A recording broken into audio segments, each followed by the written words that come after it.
हरे कृष्णा। बोलो गिरिराज महाराज की जय। सभी भक्तों का स्वागत है हमारे इस वर्ष की गोवर्धन पूजा में। हर वर्ष हम ये सुंदर उत्सव मनाते हैं कार्तिक के इस महीने में, और जितना हम गोवर्धन के विषय में सुनते हैं, पढ़ते हैं, बोलते हैं, उतना ये समझ में आता है कि ये जो एक लीला भगवान ने की, अपनी अनगिनत लीलाओं में से ये एक लीला जो कि बहुत ही प्रसिद्ध है। हर समय इसमें एक विभिन्न प्रकार का नयापन समझ में आता है, क्योंकि गिरिराज गोवर्धन वो भगवान श्री कृष्ण स्वयं हैं। उन्हीं का ये पर्वतीय रूप है, और जैसे भगवान श्री कृष्ण का विग्रह वो नवनवायमान है, उसी प्रकार से गिरिराज गोवर्धन भी वो नवनवायमान है। न केवल भगवान श्री कृष्ण गिरिराज गोवर्धन पर जो लीलाएं करते हैं उनमें एक नयापन रहता है,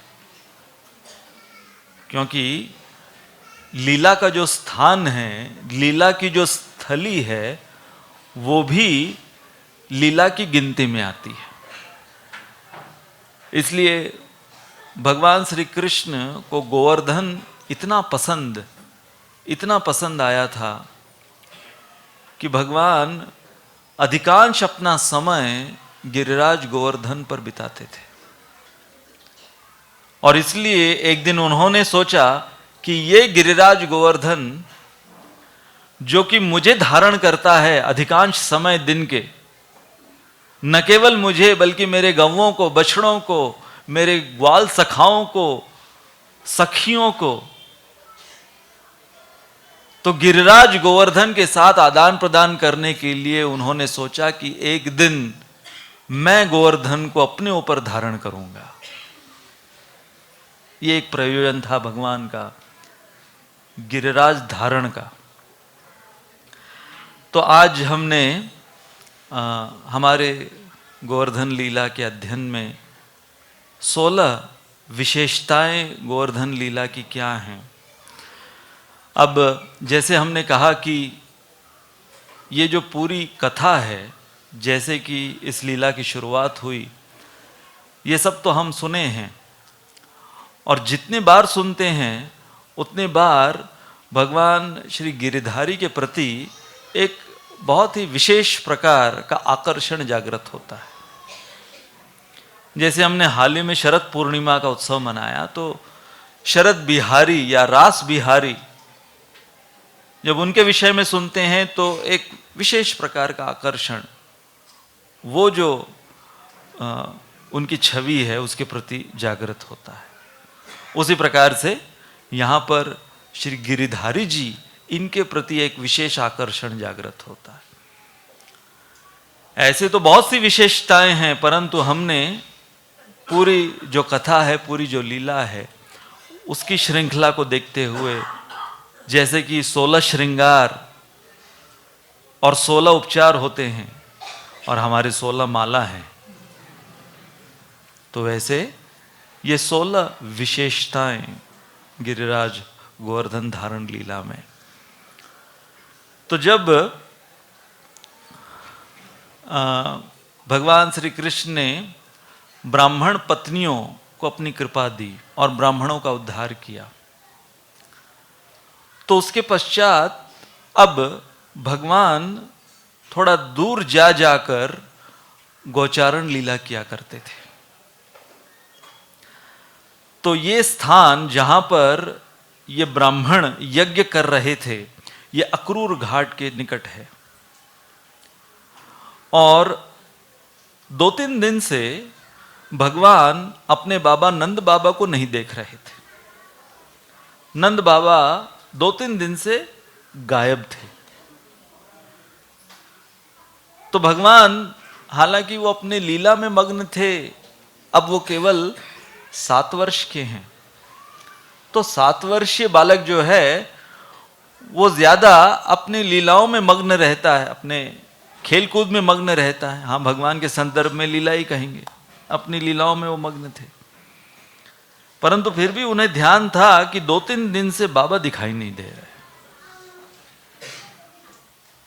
और फिर गोचारण करते करते हुआ क्या था कि वो एक ऐसे स्थान पर पहुंचे जहां पर 2-3 दिन पश्चात अब नंद बाबा का दर्शन हुआ गोपाल को। तो नंद महाराज क्या कर रहे थे वहां पर?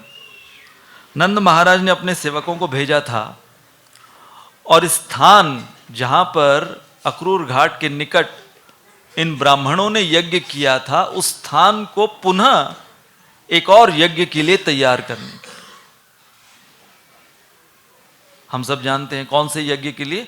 इंद्रयाग, इंद्र यज्ञ के लिए तैयार करने के लिए अपने सेवकों को भेजा था। और फिर उन्होंने ठीक से काम किया कि नहीं, ये देखने के लिए स्वयं नंद महाराज वहां पर पहुंचे। और जब नंद महाराज वहां पर पहुंचे तो भगवान श्री कृष्ण अपने गोप सखाओं के साथ उसी स्थान पर नंद महाराज को देखते हैं। तो ये जो पहली विशेषता है, यहां से हमें समझ में आती है कि भगवान नंद महाराज के पास जाकर पूछते हैं कि बाबा आप कहां थे इतने दिन, और ये क्या कर रहे हैं इस जगह पर आप?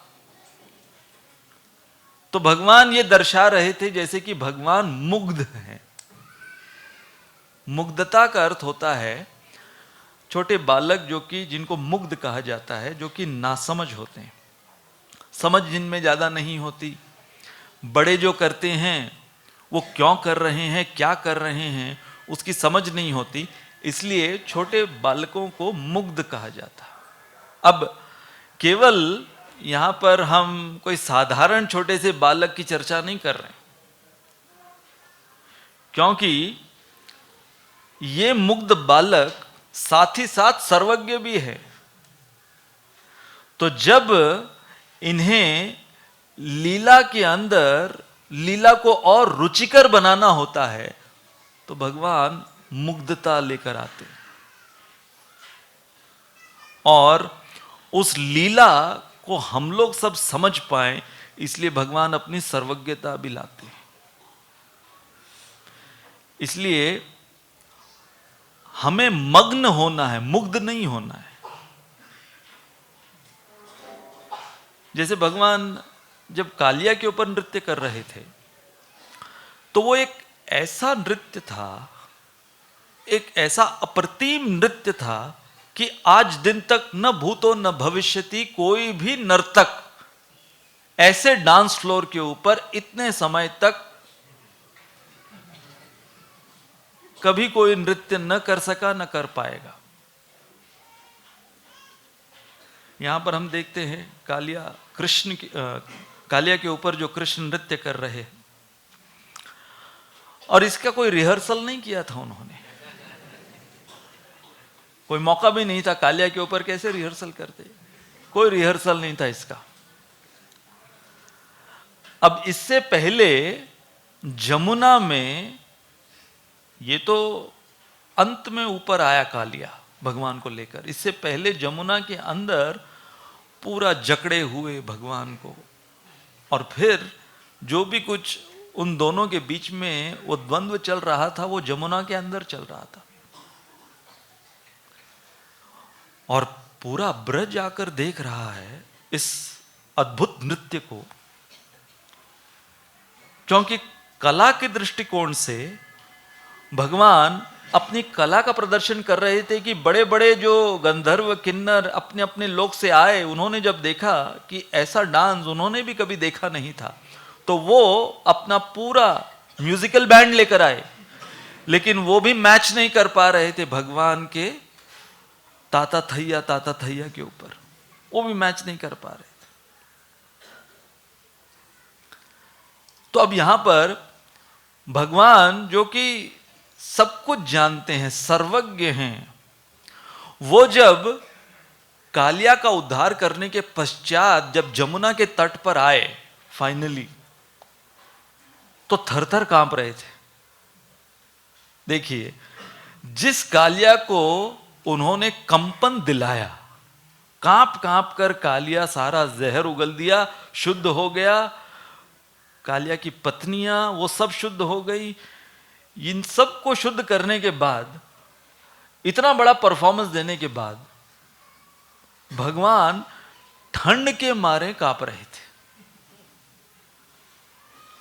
तो हमारे आचार्य बताते हैं कि यहां पर भगवान दिखाते हैं मुग्धता और सर्वज्ञता दोनों।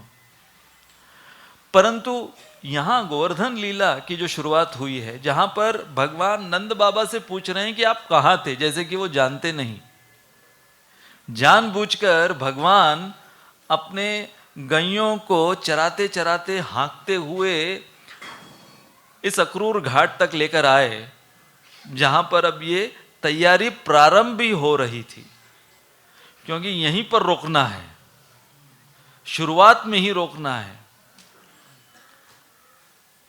तो कैसे समझ में आएगा कि अब जैसे आगे चलकर हम सब जानते हैं कि भगवान नंद महाराज को पूछते हैं कि आप ये क्या कर रहे हैं, ये क्या है, ये इंद्र यज्ञ क्या है। तो आचार्य कहते हैं कि भगवान ये नहीं जानते थे कि नंद महाराज क्या कर रहे हैं, क्योंकि हर वर्ष करते थे नंद महाराज तो, लेकिन इतना जानते थे कि इंद्र अभिमानी हो गए हैं। तो इंद्र ने कुछ अपने अभिमान का प्रदर्शन ऐसा नहीं किया था कि वो हेडलाइंस न्यूज बन जाए कि फाइनली इंद्र अभिमानी हो गए, नहीं। तो कैसे भगवान को समझ में आया कि इंद्र अभिमानी हो गए हैं और इंद्र को सबक सिखाना है, इसलिए यहां से ये इंद्र याग को रोकना होगा। वहां पर सर्वज्ञता दिखा रहे हैं। और यहां पर जब पूछ रहे हैं आप कहां थे और ये सब क्या चल रहा है, मुग्धता। तो आप देखोगे भगवान श्री कृष्ण की लीला में ये ऐसे विरोधाभास का समन्वय भगवान ही कर सकते हैं। महानता, मधुरता, मुग्धता, सर्वज्ञता। अच्छा, ये केवल भगवान के संदर्भ में नहीं है। ये जो पहली विशेषता है गोवर्धन लीला की, इसमें भगवान ने बहुत जगह पर अपनी मुग्धता दिखाई। जैसे बचपन में भगवान जब दूध नहीं पिया करते थे, तो एक बार माता यशोदा ने कहा, देख बेटा, दूध पीने से तेरे बाल भाई जैसे लंबे लंबे हो जाएंगे, बलदाऊ जैसे। बलराम जी के बड़े बड़े बाल थे और भगवान श्री कृष्ण नापा करते थे, मेरे बाल इतने छोटे क्यों हैं, बलराम जी के इतने बड़े बड़े बाल, और मैं नाई के पास भी नहीं जाता। तो माता यशोदा जानती थी, तो उन्होंने, अब माताएं अपने बच्चे को यदि कुछ खिलाना पिलाना होता है तो कुछ न कुछ जो उसको अच्छा लगता है वो स्पेसिफिकली माँ जानती है। तो माता यशोदा ने कह दिया कि तू यदि दूध पिएगा तो बलराम जैसे तेरे भी बाल बड़े होते रहेंगे। तुरंत पी लिया, गट गट गट गट गट दूध पी लिया। दूध पीने के बाद आईने के सामने खड़े हो गए, मैया इतने ही है, ये बाल तो इतने ही है। क्या दर्शाया भगवान ने, मुग्धता। तो जैसे हमने कहा कि भगवान स्वयं अपनी लीलाओं को रुचिकर बनाने के लिए मुग्धता दर्शाते हैं, और कई बार जो ब्रजवासी हैं उनको मुग्ध बना देते हैं, उनके अंदर मुग्धता ला देते हैं। जैसे दामोदर लीला के पश्चात, क्योंकि दामोदर लीला के पहले जितने भी असुरों का वध भगवान ने किया, उनका उद्धार किया, पूतना, तृणावर्त, शक्टासुर इत्यादि, तो नंद महाराज और नंद महाराज से ज्यादा उपानंद, जो बड़े भाई हैं नंद महाराज के, वो चिंतित हो रहे थे। और फाइनली जब ये बड़े बड़े अर्जुन वृक्ष गिरे और इतना बड़ा ये कोलाहल सा मच गया, तब तुरंत उपानंद इन्होंने मीटिंग बुलाई। अब देखिए, ये सब रचना भगवान की थी। भगवान चाहते थे कि उपानंद जी ये मीटिंग बुलाए, और मीटिंग इष्टगोष्ठी थी। वो इष्टगोष्ठी किस लिए थी? ये अनाउंस करने के लिए कि हमें यहां से गोकुल महावन से निकलकर वृंदावन जाना है। तो दामोदर लीला के पश्चात सारे ब्रजवासी गोकुल महावन से निकलकर वृंदावन की ओर गए, और भगवान चाहते थे कि अब आगे वाली सारी लीला, क्योंकि मेन गोवर्धन लीला जो उनको करनी थी वो वृंदावन में आने के बाद, तो उन्होंने ये सब जो लीलाएं की, इतना जो उपद्रव वृंदावन में हो रहा था, ये सब कुछ दिखाया उपानंद ताकि ये मीटिंग ले। तो उपानंद सब ब्रजवासियों को बुलाते हैं और एक एक कर कर फिर से रिपीट करते हैं कि क्या क्या हुआ, पूतना ये कौन थी। फिर उसके बाद में शकटासुर, बोलते हैं कि ये शकट, ये तो भगवान श्री अच्युत ने बचा लिया। और जैसे ही बोल रहे भगवान श्री अच्युत ने हमारे कान्हा को बचा लिया, भागते हुए आए। भगवान भागते हुए आए, और ये मीटिंग में छोटे बच्चों, जैसे हम लोग अनाउंसमेंट करते हैं ना, बच्चों को संभालिए या कहीं और लेकर जाइए, प्रवचन जो है ये बड़ों के लिए। कई बार बड़े भी उठ के चले जाते हैं, वो अलग बात है। तो और बच्चे बैठे रहते हैं। हमने देखा कई बार बच्चे बैठा है, पिताजी बाहर फोन पे रहे। तो यहां पर बच्चों के लिए मीटिंग नहीं थी, तो कोई भी और बच्चे नहीं थे, केवल अकेले कृष्ण भागकर आए, उपानंद जी के गोद में बैठे, नंद महाराज के गोद में नहीं बैठे। बहुत बार बैठ जाते थे उपानंद जी के गोद में, कभी नंद महाराज जी के गोद में, और अन्य जो वरिष्ठ गोप थे उनके गोद में बैठ जाते थे। परंतु इस समय भगवान जानबूझ के उपानंद जी के गोद में आकर बैठ गए, और उपानंद जी सोच रहे हैं कि जैसे ठीक है बैठ लेने दे इसको, और दिखा दिखा के कि इसके साथ देखो क्या हुआ था, याद है कि नहीं, भगवान अच्युत ने बचाया इसे। और वो पूतना जो हमने इतनी नारायण की सेवा की है, वो नारायण की सेवा के वजह से ये बचा है। और ऐसे दिखा दिखा के कि कैसे अलग अलग तरीके से ये अब तक बचा हुआ है। ये नहीं पता कि ये जो बैठा है ये बचा रहा है।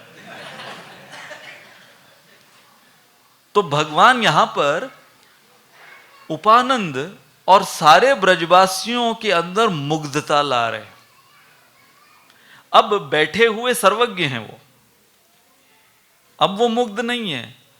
तो कई बार वो मुग्ध होते हैं और अपने भक्तों को वो सर्वज्ञ बना देते हैं, और कई बार उल्टा करते हैं। तो यहां पर उपानंद वो ये कह रहे हैं कि देखो ये अब तक बचा हुआ है, पता नहीं और क्या क्या यहां पर ऐसी घटनाएं होंगी। और उस समय भगवान उपानंद हमने परमात्मा के रूप में उनके अंदर से उनको प्रेरित कर रहे हैं बोलने के लिए कि यहां से हमें निकलना चाहिए। तो एक रीजन ये था, एक कारण ये था वो गोद में आके बैठने का, कि मैं जो परमात्मा को अंदर बोला हूं इनको बोलने के लिए कंफर्मेशन कि वो कर रहे हैं कि नहीं काम। क्योंकि ये बहुत इंपॉर्टेंट टर्निंग पॉइंट है मेरी लीलाओं में। अब मुझे यहाँ से निकलकर वृंदावन जाना है, और बहुत अन्य लीलाएं वेट करनी है मेरा वहाँ पर। तो ये बहुत इंपॉर्टेंट मीटिंग है। इस मीटिंग में जो रेजोल्यूशन ठीक से पास हो रहा है कि नहीं, इसलिए वो आके बैठे थे। और बाकियों को लग रहा था कि ऐसे ही खेलते कुलते आ गया, शायद भूख लग रही होगी, थक गया होगा इसलिए आके बैठा है। नहीं नहीं नहीं, वो पूरा सर्वज्ञ की भूमिका लेकर बैठे हुए थे वहां पर गोद में। तो सारे बाकी ब्रजवासी पूछे कि तो जाएं कहां? अब उपानंद जी तुरंत वो बोल दिए कि बाकी वनों में मैंने देखा है, वृंदावन जो है वो हमारे गौओं के लिए, बछड़ों के लिए, हमारी स्त्रियों के लिए और गोपों के लिए वो उपयुक्त वन है वृंदावन। वहाँ पर जमुना भी निकट है, गोवर्धन पर्वत भी निकट है। तो ऐसे कर कर उन्होंने जो, उनको लग रहा है कि उन्होंने वृंदावन सिलेक्ट कर कर बोला। किनको लग रहा है? उपानंद जी को ये लग रहा है कि उन्होंने वृंदावन का नाम सिलेक्ट कर कर बोला है। नहीं, ये जो बैठे हुए हैं ये इनकी कैसेट है, वो चल रही थी। अब देखिए इन सब की शरणागति कि ऐसा नहीं कि किसी एडवांस पार्टी को भेजा था कि भाई जाकर पहले वृंदावन में देख लो कि हम लोग इतना बड़ा समुदाय, गोप समुदाय जाकर कहाँ सेटल होगा। अब अगर कोई कहाँ एक जगह से दूसरी जगह जाता है तो पहले दूसरा घर, पहला घर तैयार करता है ना, वहाँ जाना है जहाँ, उसको पहले तैयार करेगा फिर शिफ्टिंग करेगा ना। यहाँ पर ऐसी कोई तैयारी नहीं कि वहाँ पर जाकर, क्योंकि ये जो लीला हुई गोकुल महावन से वृंदावन जाने की, ये ग्रीष्म ऋतु के आसपास थी। इसलिए ग्रीष्म ऋतु में कोई छत की भी आवश्यकता नहीं है, पेड़ के नीचे भी सो सकते हैं। तो ये अरेंजमेंट था। कोई अगर पूछे तो वहां जाएंगे, रहेंगे कहां? पेड़ के नीचे शुरू करेंगे रहना। उसके बाद में फिर धीरे धीरे वहां पर हम हमारी कुटिया बनाएंगे इत्यादि। तो पहुंचने के बाद फिर घर बनाना शुरू करने वाले हैं। अब देखिए ये इनकी सरलता, और भगवान श्री कृष्ण चाहते थे कि जल्द से जल्द यहां से हम माइग्रेट हों। तो अन्य गोपों ने पूछा उपानंद जी से, तो जाना कब है? तो उपानंद जी कहते हैं आज, अभी। कोई उनको एक हफ्ता पहले, एक महीना पहले तैयारी का मौका नहीं दिया कि जाके कम से कम अपनी पत्नियों को पूछ लो, बच्चों को पूछ लो, सामान सारा मूवर्स पैकर्स को लेकर आओ, पैक कराकर रेडी रखो। नहीं नहीं, जब पूछा कब? आज और अभी निकलना है। तो जैसे ही आज और अभी कह दिया और सारे तैयार हो गए। ऐसा नहीं कि कोई बोले अरे ऐसे कैसे, पूरा घर आपको समेट कर दूसरी जगह सेटल होना है, यहां से अनसेटल होकर दूसरी जगह सेटल होना है, और आप बोल रहे हैं आज और अभी।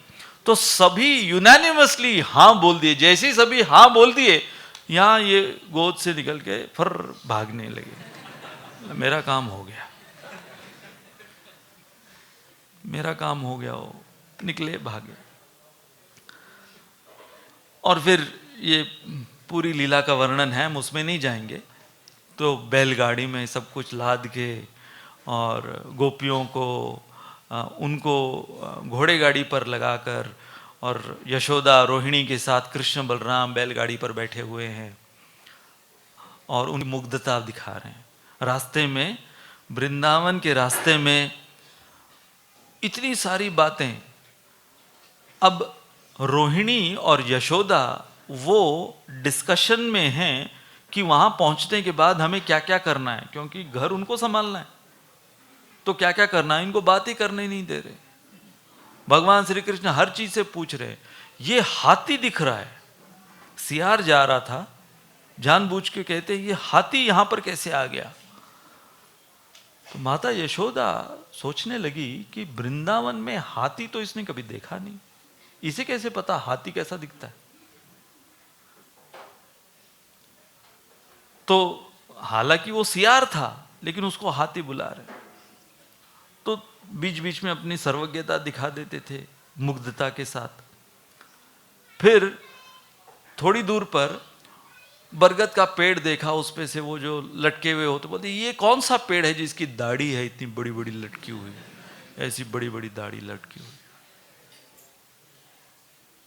और फिर रास्ते में भगवान को गोवर्धन का दर्शन होता है।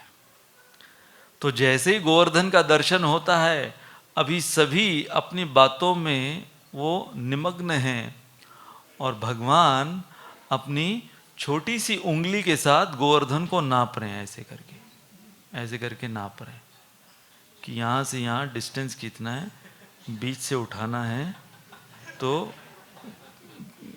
उसका सेंट्रीफ्यूगल फोर्स कितना होगा, और ग्रेविटेशनल फोर्स के अनुसार पूरा कैलकुलेट कर रहे हैं ऐसे करते हुए।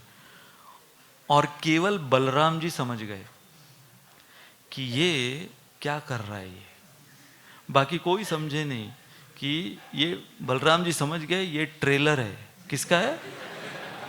कमिंग सून आता है उसका ट्रेलर दिखाते ना, तो खाली बलराम जी समझ गए कि ये ट्रेलर दिखा रहा है।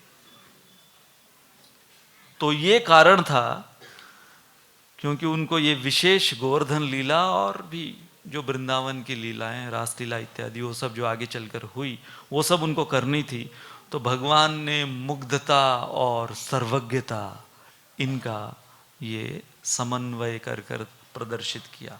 तो जैसे ही अब नंद बाबा को पूछते हैं भगवान कि ये आप क्या कर रहे हैं, तो उन्होंने कहा कि हम इंद्र को प्रसन्न करने हेतु ये वार्षिक यज्ञ कर रहे हैं, इंद्र यज्ञ। तो भगवान सोचे कि पिछले साल मैं 6 साल का था, तो 6 साल तक मैंने सहन किया। वो सोच रहे हैं कि मैं अब बड़ा हो चुका हूं, अब मैं 7 साल का हो चुका हूं, अब हमारे परिवार खानदान की पूरी जिम्मेदारी मेरे ऊपर है, तो मैं डिसाइड करूंगा कि आगे से अभी कौन सा यज्ञ होना चाहिए, किसके लिए होना चाहिए और कौन सा यज्ञ बंद होना चाहिए, मैं डिसाइड करूंगा। अब मैं 7 साल का हो गया हूं। तो वो पूछते हैं, सबसे पहला प्रश्न वो नंद महाराज से पूछते हैं, मुझे ये बताओ कि ये जो आप यज्ञ कर रहे हो या करते हो यज्ञ, क्या ये वैदिक यज्ञ है? वेदों में वर्णित है ये यज्ञ? क्या ये वैदिक यज्ञ है या केवल खानदानी पारंपरिक कोई यज्ञ शुरू कर दिया आपने? अब ये प्रश्न किसी ने नहीं पूछा था नंद महाराज को पहले,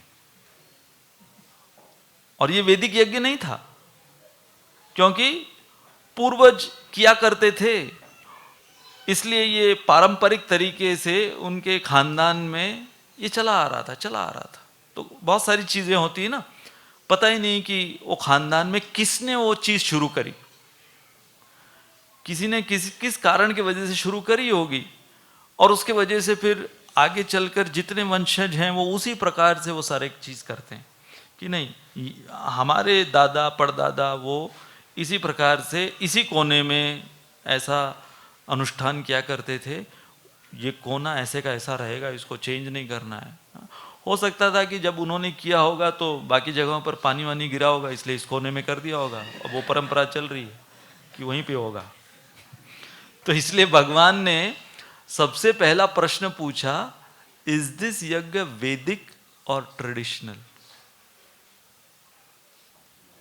तो नंद महाराज समझ गए कि ये मुझे पकड़ने की कोशिश कर रहा है, तो उन्होंने कहा हाँ वैदिक तो नहीं है, ये परंपरा में चला आ रहा है। फिर भगवान पूछते हैं, आप बोलते हो कि इंद्र हम उनको इसलिए प्रसन्न कर रहे हैं क्योंकि हम सब वैश्य हैं, हम सब ग्वाले हैं और हमें वर्षा की आवश्यकता पड़ती है, परंतु आपको पता है ये पूरी सृष्टि जो है गुणों के वजह से इसका निर्माण हुआ है, और विशेष रूप से रजोगुण। ये जो बादल का निर्माण होता है रजोगुण के वजह से होता है, इसमें इंद्र कहां गए? तो गुणों के वजह से पूरी सृष्टि का निर्माण हुआ है। नंद महाराज अपना जो भी कामकाज कर रहे थे छोड़ छाड़ कर देख रहे हैं कि ये कैसे ये सब कुछ जानता है, तो कुछ बोल नहीं पा रहे। तो कहे कि देखो हम ये जानते हैं कि इंद्र जो हैं वो प्रसन्न होते हैं, इसलिए वो वर्षा हमें देते हैं हर वर्ष हमारे व्यवसाय के लिए। तो भगवान पूछते हैं, क्या पता आपको, कभी देखा आपने इंद्र को? देखा है कभी? आके दर्शन दिया कभी इंद्र ने? तो डायरेक्टली क्वेश्चन मार्क किस पर लगा दिया? उनके एग्जिस्टेंस पे। एग्जिस्ट भी करता है क्या इंद्र? Does Indra exist?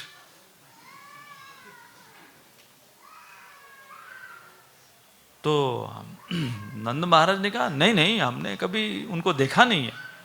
आपने कभी देखा ही नहीं है, कभी वो आके आपको बोले कि हाँ मैं आपके यज्ञ से बहुत प्रसन्न हूं, इसलिए मैं आपको वर्षा इत्यादि ये सब कुछ दूंगा, कभी बोला, कभी दिखाया, मुंह दिखाए आप, कभी उन्होंने दिए आपको? नहीं। तो जिसको आपने देखा ही नहीं, ये अंधविश्वास किस प्रकार का आपका? और कहते हैं आपको पता नहीं कि सारे प्रमाणों में प्रत्यक्ष प्रमाण वो सबसे पावरफुल प्रमाण होता है। अब हम सब जानते हैं कि शब्द प्रमाण है, परंतु यहां पर भगवान जब बोलते हैं तो भगवान हर चीज को कन्विंस करा सकते हैं। वो कहते हैं प्रत्यक्ष प्रमाण सबसे पावरफुल होता है, क्योंकि अनुमान आप किस पर लगाते हो? जो आपने देखा सुना है उसी के ऊपर तो अनुमान लगाओगे आप, तो वो भी प्रत्यक्ष पर आधारित है। और फिर न केवल ये, बल्कि आप कहोगे कि नहीं शब्द प्रमाण वो सबसे महत्वपूर्ण है, वो सबसे पावरफुल है, तो वो भी आप अपने कानों से सुनते हो ना, तो वो भी एक इंद्रिय है। तो प्रत्यक्ष रूप से जब सुनोगे तब जाकर विश्वास करोगे, इसलिए प्रत्यक्ष प्रमाण वो सबसे पावरफुल प्रमाण है। और इंद्र वो कभी अपना प्रत्यक्ष प्रमाण दिए नहीं हैं, तो बंद करो ये यज्ञ। तो यहां पर ये जो दूसरी विशेषता है कि भगवान दार्शनिक बने। दार्शनिक का अर्थ है फिलॉसफर, लेकिन उसके साथ साथ भगवान पारिवारिक भी बने रहे। कैसे? क्योंकि आगे चलकर भगवान इन्हीं नंद महाराज को सारे दर्शन शास्त्र जो सुना रहे हैं, आगे चलकर उन्होंने पूर्व मीमांसा, जैमिनी ऋषि के पूर्व मीमांसा वो सुनाया, जो कि नंद महाराज को भी पता नहीं था। और भगवान कहते हैं कि जो हम कर्म करते हैं उनके अनुसार ये सारे देवताओं को देना पड़ता है, ये मजबूर हो जाते हैं देने के लिए, तो क्यों चिंता कर रहे हैं? हम अपने कर्तव्य निभा रहे हैं, तो ये मजबूर हैं देने के लिए वर्षा। ये है जैमिनी ऋषि का पूर्व मीमांसा, ये दर्शन शास्त्र प्रस्तुत किया। लेकिन इसके पश्चात भगवान नंद महाराज से कहते हैं कि देखो, हम लोग जो वैश्य हैं, हम लोग जो ग्वाले हैं, हमारे लिए गोवर्धन पर्वत, हमारे गैया और ब्राह्मण, ये तीन, ये हमारे त्रिविध कर्म हैं। तो यहां पर भगवान पारिवारिक हो गए, दार्शनिक से पारिवारिक हो गए कि हम जिस परिवार में हैं, हम जिस समुदाय में हैं, गोप समुदाय में, तो हमारे परिवार का त्रिविध कर्म क्या है? गोवर्धन, गो अर्थात गौवें, और ब्राह्मण, इनकी पूजा करना। और ये प्रत्यक्ष रूप से है हमारे सामने, प्रत्यक्ष प्रमाण है इन तीनों का, तो इसलिए हमें इनकी पूजा करनी चाहिए। तो ये सब कुछ सुन रहे हैं नंद महाराज। फाइनली भगवान श्री कृष्ण का जो ब्रह्मास्त्र, अल्टीमेट वेपन होता है, वो उन्होंने छोड़ा और उन्होंने कह दिया, मुझे बहुत प्रसन्नता होगी यदि गोवर्धन की पूजा हम करेंगे तो। बस बाकी सारी चीजें साइड में, ये कौन सा प्रमाण है, ये कौन सा पूर्व मीमांसा या उत्तर मीमांसा, जो भी है वो सब कुछ समझ में नहीं आ रहा था। हाँ, अगर ये कृष्ण इससे प्रसन्न है, चलो। नंद महाराज ने तुरंत आदेश दे दिया कि जो ये बोल रहा है, हम गोवर्धन की पूजा करेंगे इस बार।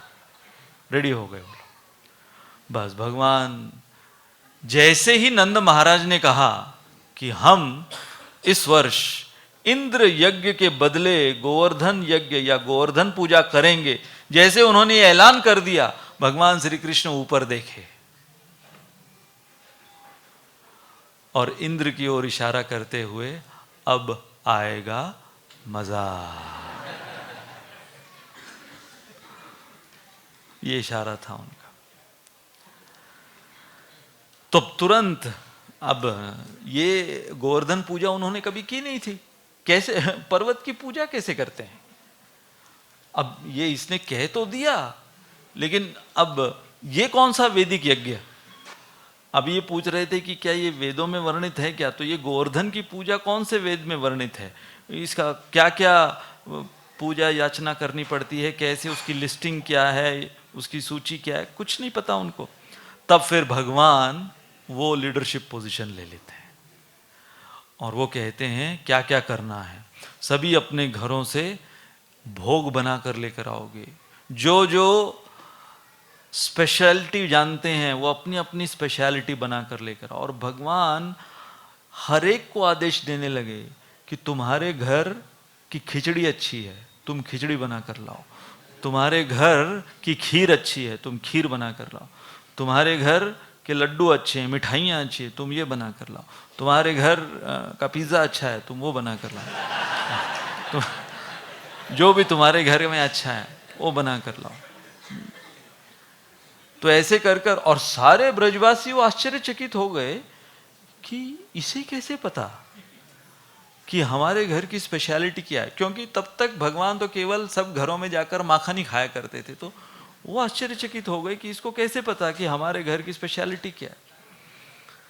तो यहां पर फिर से भगवान अपनी सर्वज्ञता, तो इसलिए ये जो तीसरी विशेषता जिसके अंदर लीडरशिप क्वालिटीज भगवान, जिसको कहेंगे नेतृत्व।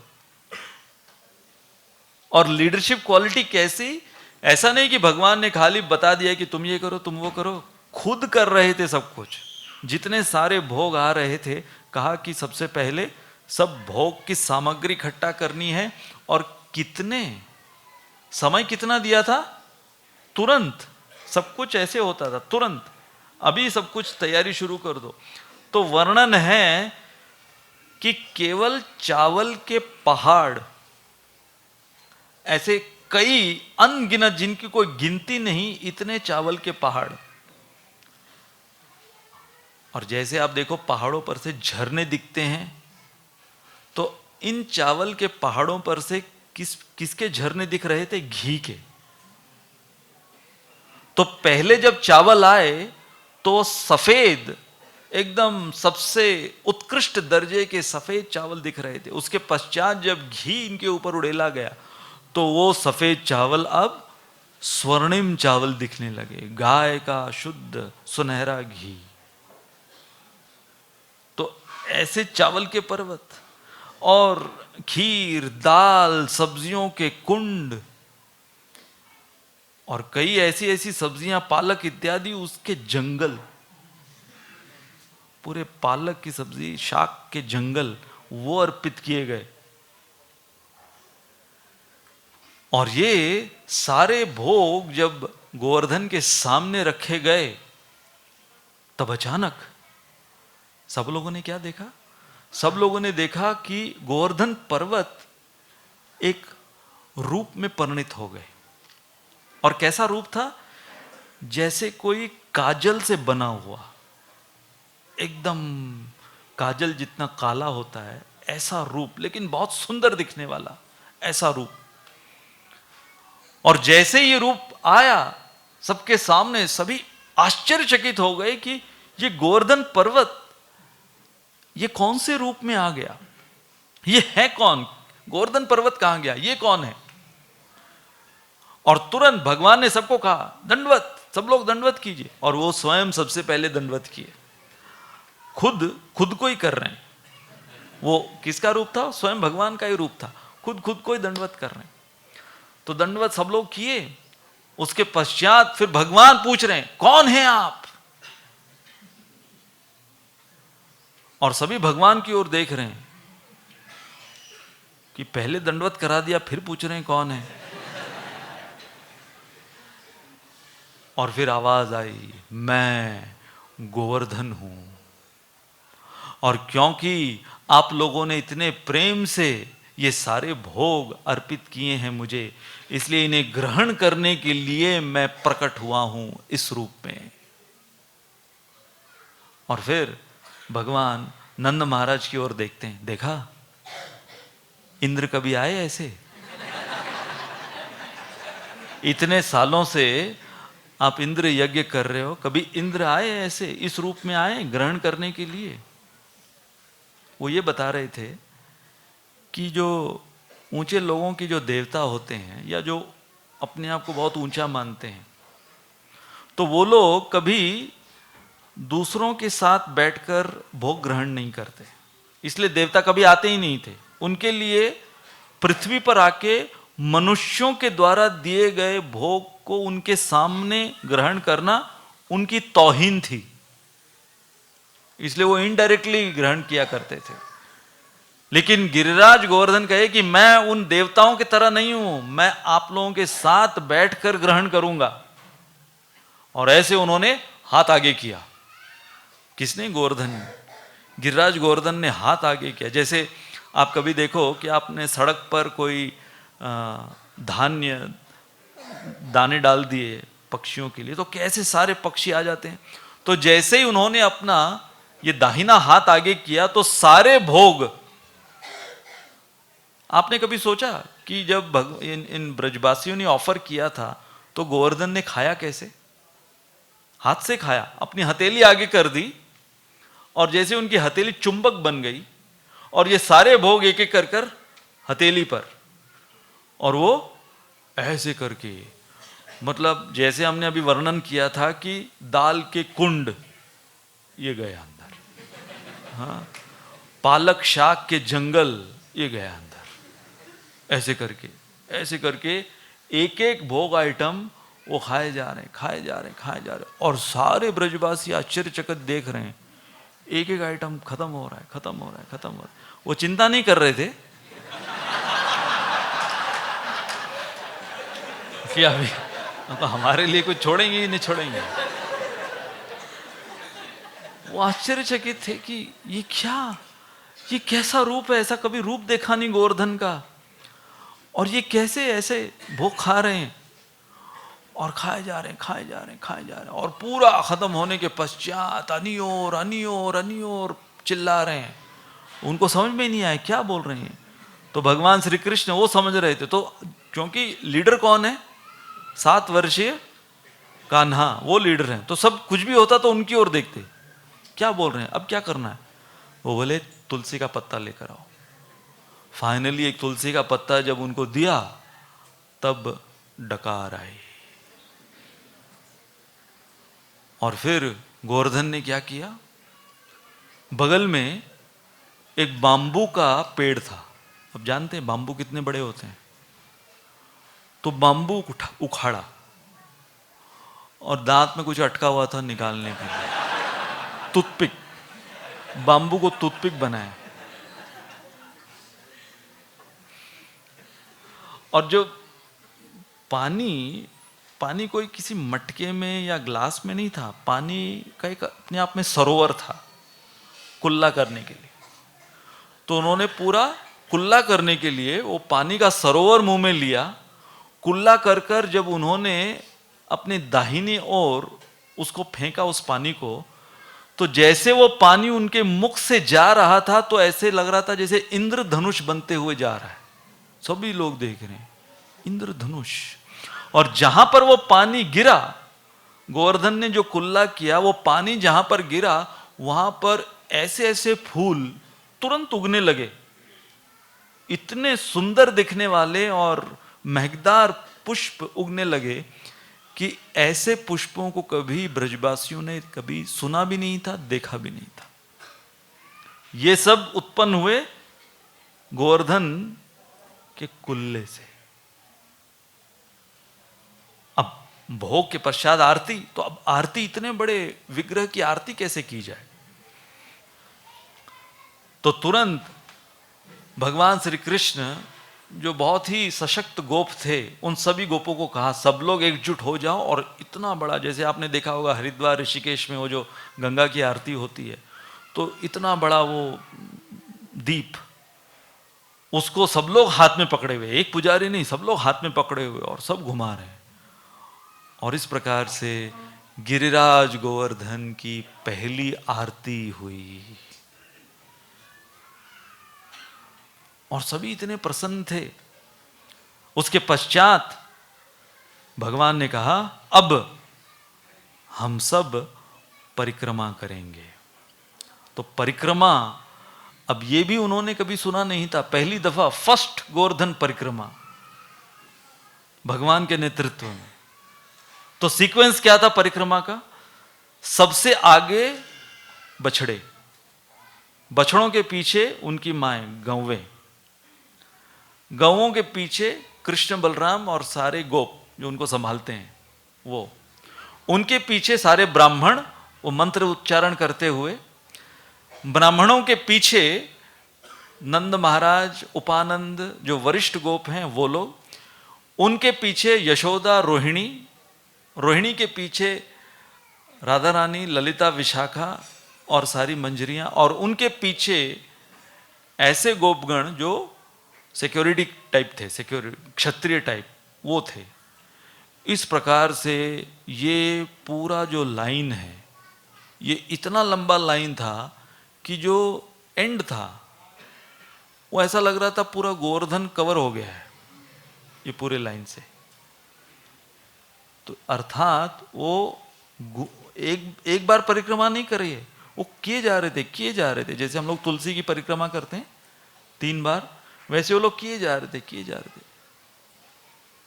और ये परिक्रमा के समय वो विशेष गोवर्धन का गुणगान करते हुए उनका कीर्तन कर रहे थे। गिरि गोवर्धन, गिरि गोवर्धन, गिरि गोवर्धन, जय गिरि गोवर्धन, ऐसे करके गोवर्धन का गुणगान करते हुए ये पहली परिक्रमा भगवान के नेतृत्व में।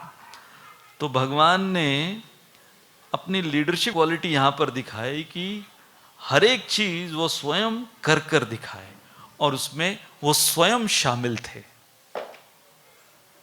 अब दिवाली के दूसरे दिन ये गोवर्धन पूजा मनाई गई और इसके पश्चात तृतीया, भ्रातृ तृतीया नहीं द्वितीया, सॉरी, भ्रातृ द्वितीया का उत्सव जिसको हम लोग भाई दूज कहते हैं। तो भाई दूज, अब भाई दूज वो एक ऐसा उत्सव जिसके अंदर भाई जो हैं वो बहन के घर जाते हैं और बहन कुछ अच्छे पकवान बनाकर खिलाती है, भाई भेंट देते हैं और फिर सारे भाई और सारे उनकी बहन वो लोग जमुना में जाकर स्नान करते हैं। क्यों? क्योंकि जमुना के भाई कौन है? यमराज। इसलिए भाई बहन अगर जमुना में स्नान करेंगे भाई दूज के दिन तो यमराज का प्रकोप उनके ऊपर कभी नहीं पड़ेगा। इसलिए दिवाली मनाई, दिवाली के पश्चात गोवर्धन पूजा, गोवर्धन की आरती, परिक्रमा और उसके पश्चात भ्रातृ द्वितीया उत्सव, भाई दूज। ये हो गए, 3 दिन का उत्सव हो गया।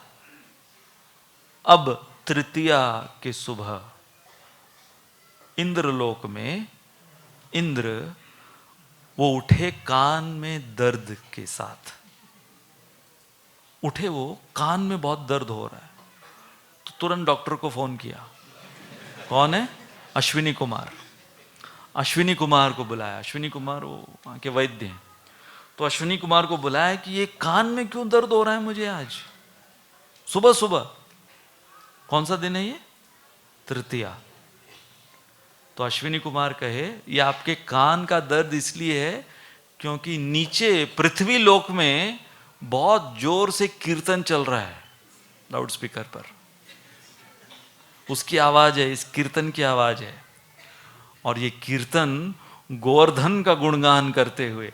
अब देखो, इंद्र और पर्वतों में पहले से बैर रहा है क्योंकि इंद्र ने पहले पर्वत उड़ा करते थे और ये उड़ते उड़ते पर्वत क्या करते थे, कहीं पर भी जाकर, किसी भी गांव शहर के ऊपर जाकर वो धम से पूरा शहर विध्वंस कर देते थे, गांव विध्वंस कर देते थे। तो इंद्र, उन्होंने अपने वज्र से इन सब के पंख काट दिए थे। इसलिए पर्वत और इंद्र इनमें बनती नहीं थी। तो यहां पर पर्वत की पूजा हो रही है जो कि इंद्र के शत्रु हैं, और वो कीर्तन चल रहा है और वो कीर्तन सुनाई दे रहा है। तो अब ये जो चौथी विशेषता, जहां पर इंद्र का जो अहंकार, अब देखो पहले से अहंकार तो था, लेकिन वो अहंकार जब दुराचार में परिणत हो जाता है तो वो सबसे खतरनाक है। तो इंद्र ने, जैसे हम जानते हैं, संवर्तक बादलों को बुलाया और कहा कि जाकर विध्वंस करो पूरे वृंदावन को, एक व्यक्ति बचना नहीं चाहिए, एक गाय, एक बछड़ा, कुछ भी वहां का, ये पूरा नामो निशान मिटा दो पूरे वृंदावन का। फिर वो संवर्तक बादल गए और ऐसी ऐसी वर्षा हो रही थी। तो ऐसी वर्षा, ऐसी मूसलाधार वर्षा जब हुई, फिर से ये लोग सब भगवान श्री कृष्ण की ओर भागे। तो भगवान ने कहा, अरे मैंने कहा था ना, नंद महाराज से भगवान कहते हैं, इतनी वर्षा हो रही है बाहर, और भगवान मुस्कुराते हुए नंद महाराज को कहते हैं, आपने पिछले 6 सालों से मैं देख रहा हूं ये इंद्र यज्ञ आप कर रहे, इतनी बारिश कभी हुई?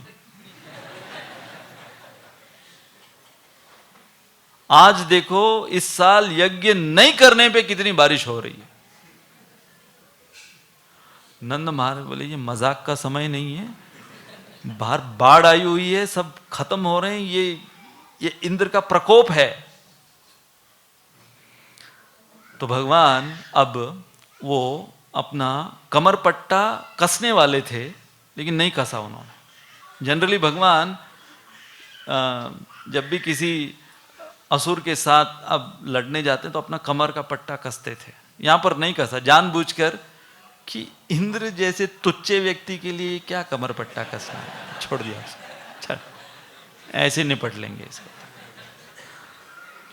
और जैसे ही नंद भवन से भगवान निकले गोवर्धन की ओर, तो भगवान अब सोचो, ऐसी मूसलाधार वर्षा हो रही है, एक एक बूंद एक खंबे के समान, इतनी बड़ी बड़ी एक एक बूंद थी, लेकिन भगवान के ऊपर एक बूंद भी वर्षा को जल नहीं गिर रहा था, क्योंकि भगवान अब 7 दिन 7 रात ये गोवर्धन धारण लीला करने वाले हैं।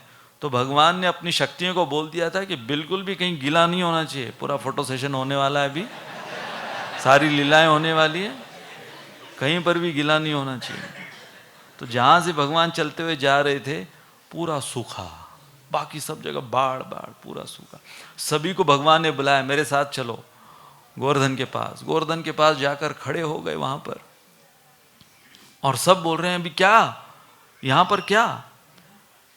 तो भगवान उनको दिखाए नहीं, उनको कुछ दिखाई नहीं दे रहा था, क्योंकि इतनी वर्षा हो रही थी। अचानक आवाज आने लगी और गोवर्धन ऊपर उठने लगा, और वो आश्चर्यचकित हो गए कि ये गोवर्धन अब कौन सा रूप लेगा। अब ये गोवर्धन ऊपर धीरे धीरे ऊपर उठने लगा। तो यहां पर हम देखते हैं कि भगवान न केवल वो शिक्षक थे, बल्कि वो सारे ब्रजवासियों के रक्षक भी बने हैं। ऐसा नहीं कि खाली शिक्षाएं दे दी, ऐसे ऐसे करना है, ये पूजा करनी है, परिक्रमा करनी है, उसके बाद में जब विपत्ति आई तो हाथ ऊपर कर दिया। सही में हाथ ऊपर किया उन्होंने गोवर्धन को उठाने के लिए।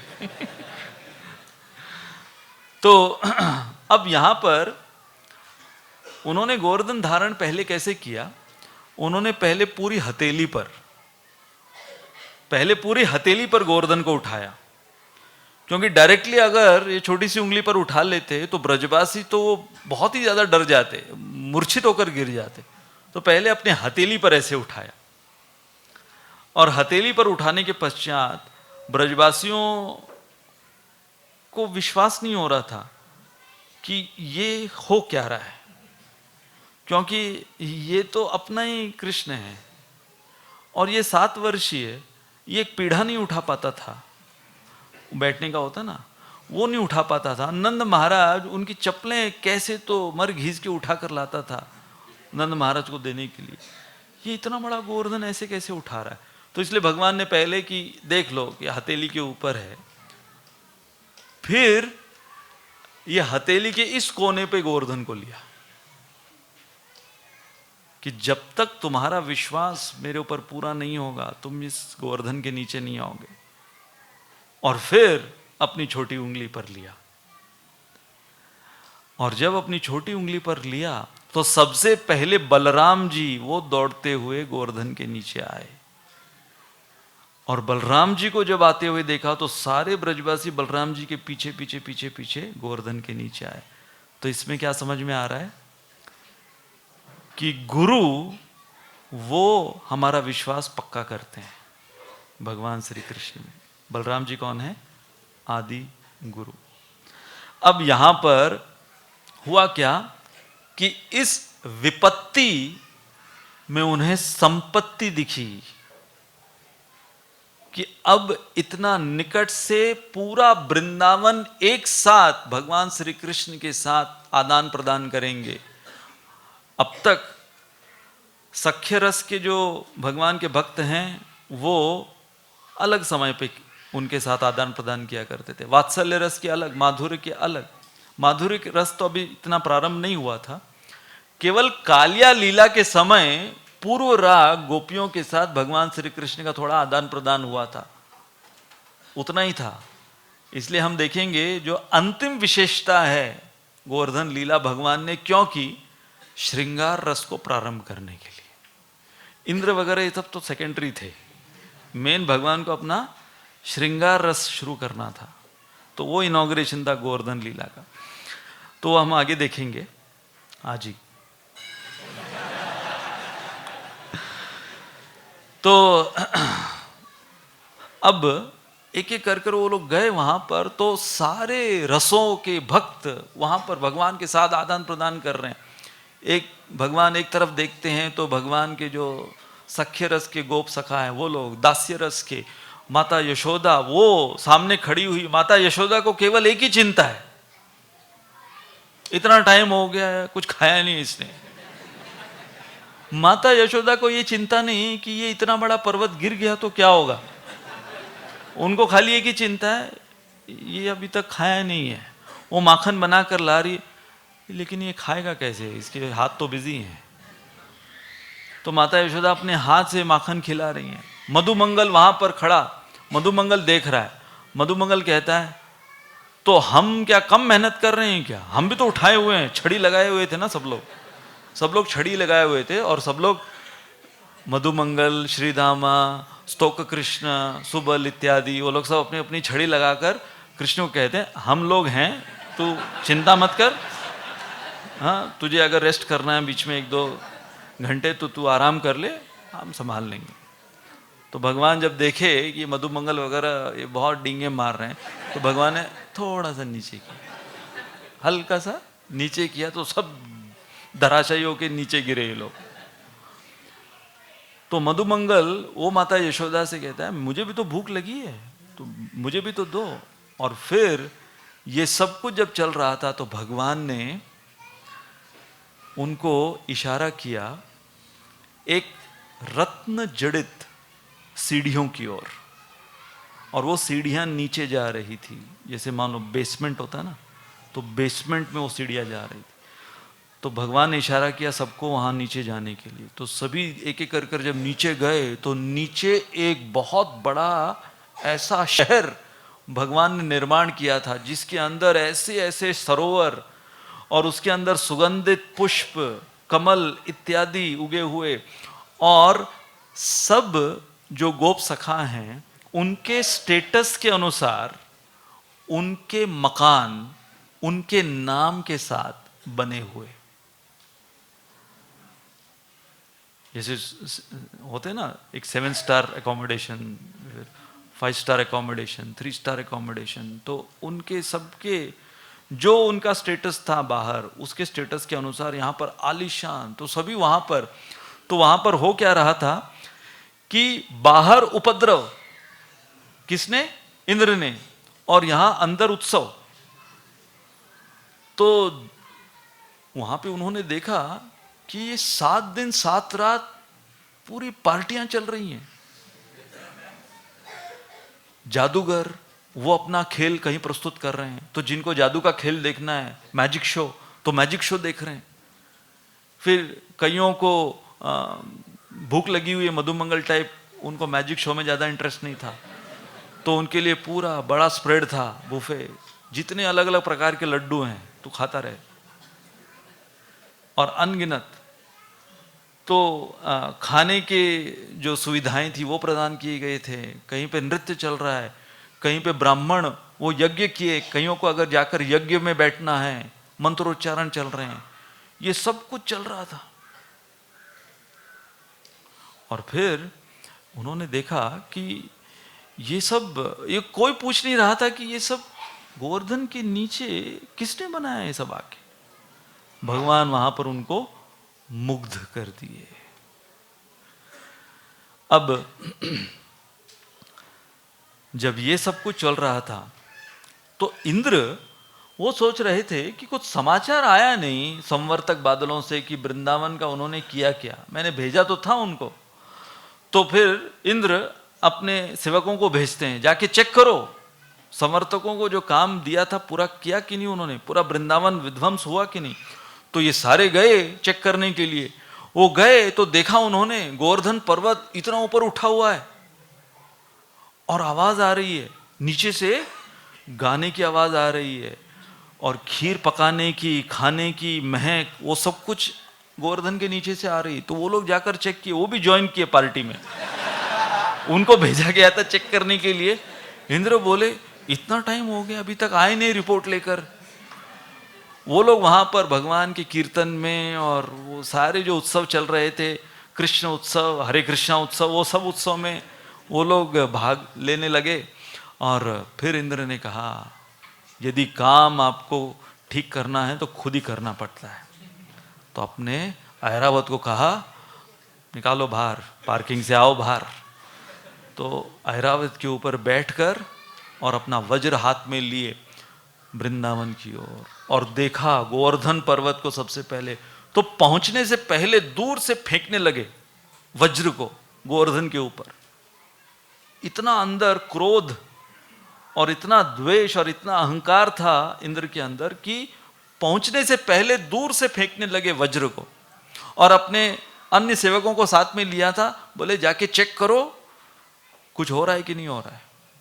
तो वो लोग जाके चेक किए और वो आके इंद्र को बोलते हैं सरकार एक पत्ता भी नहीं हिल रहा, आपके वज्र से एक ब्रजकण भी नहीं हिल रहा, एक पत्ता भी नहीं हिल रहा है, कुछ नहीं फर्क पड़ रहा है।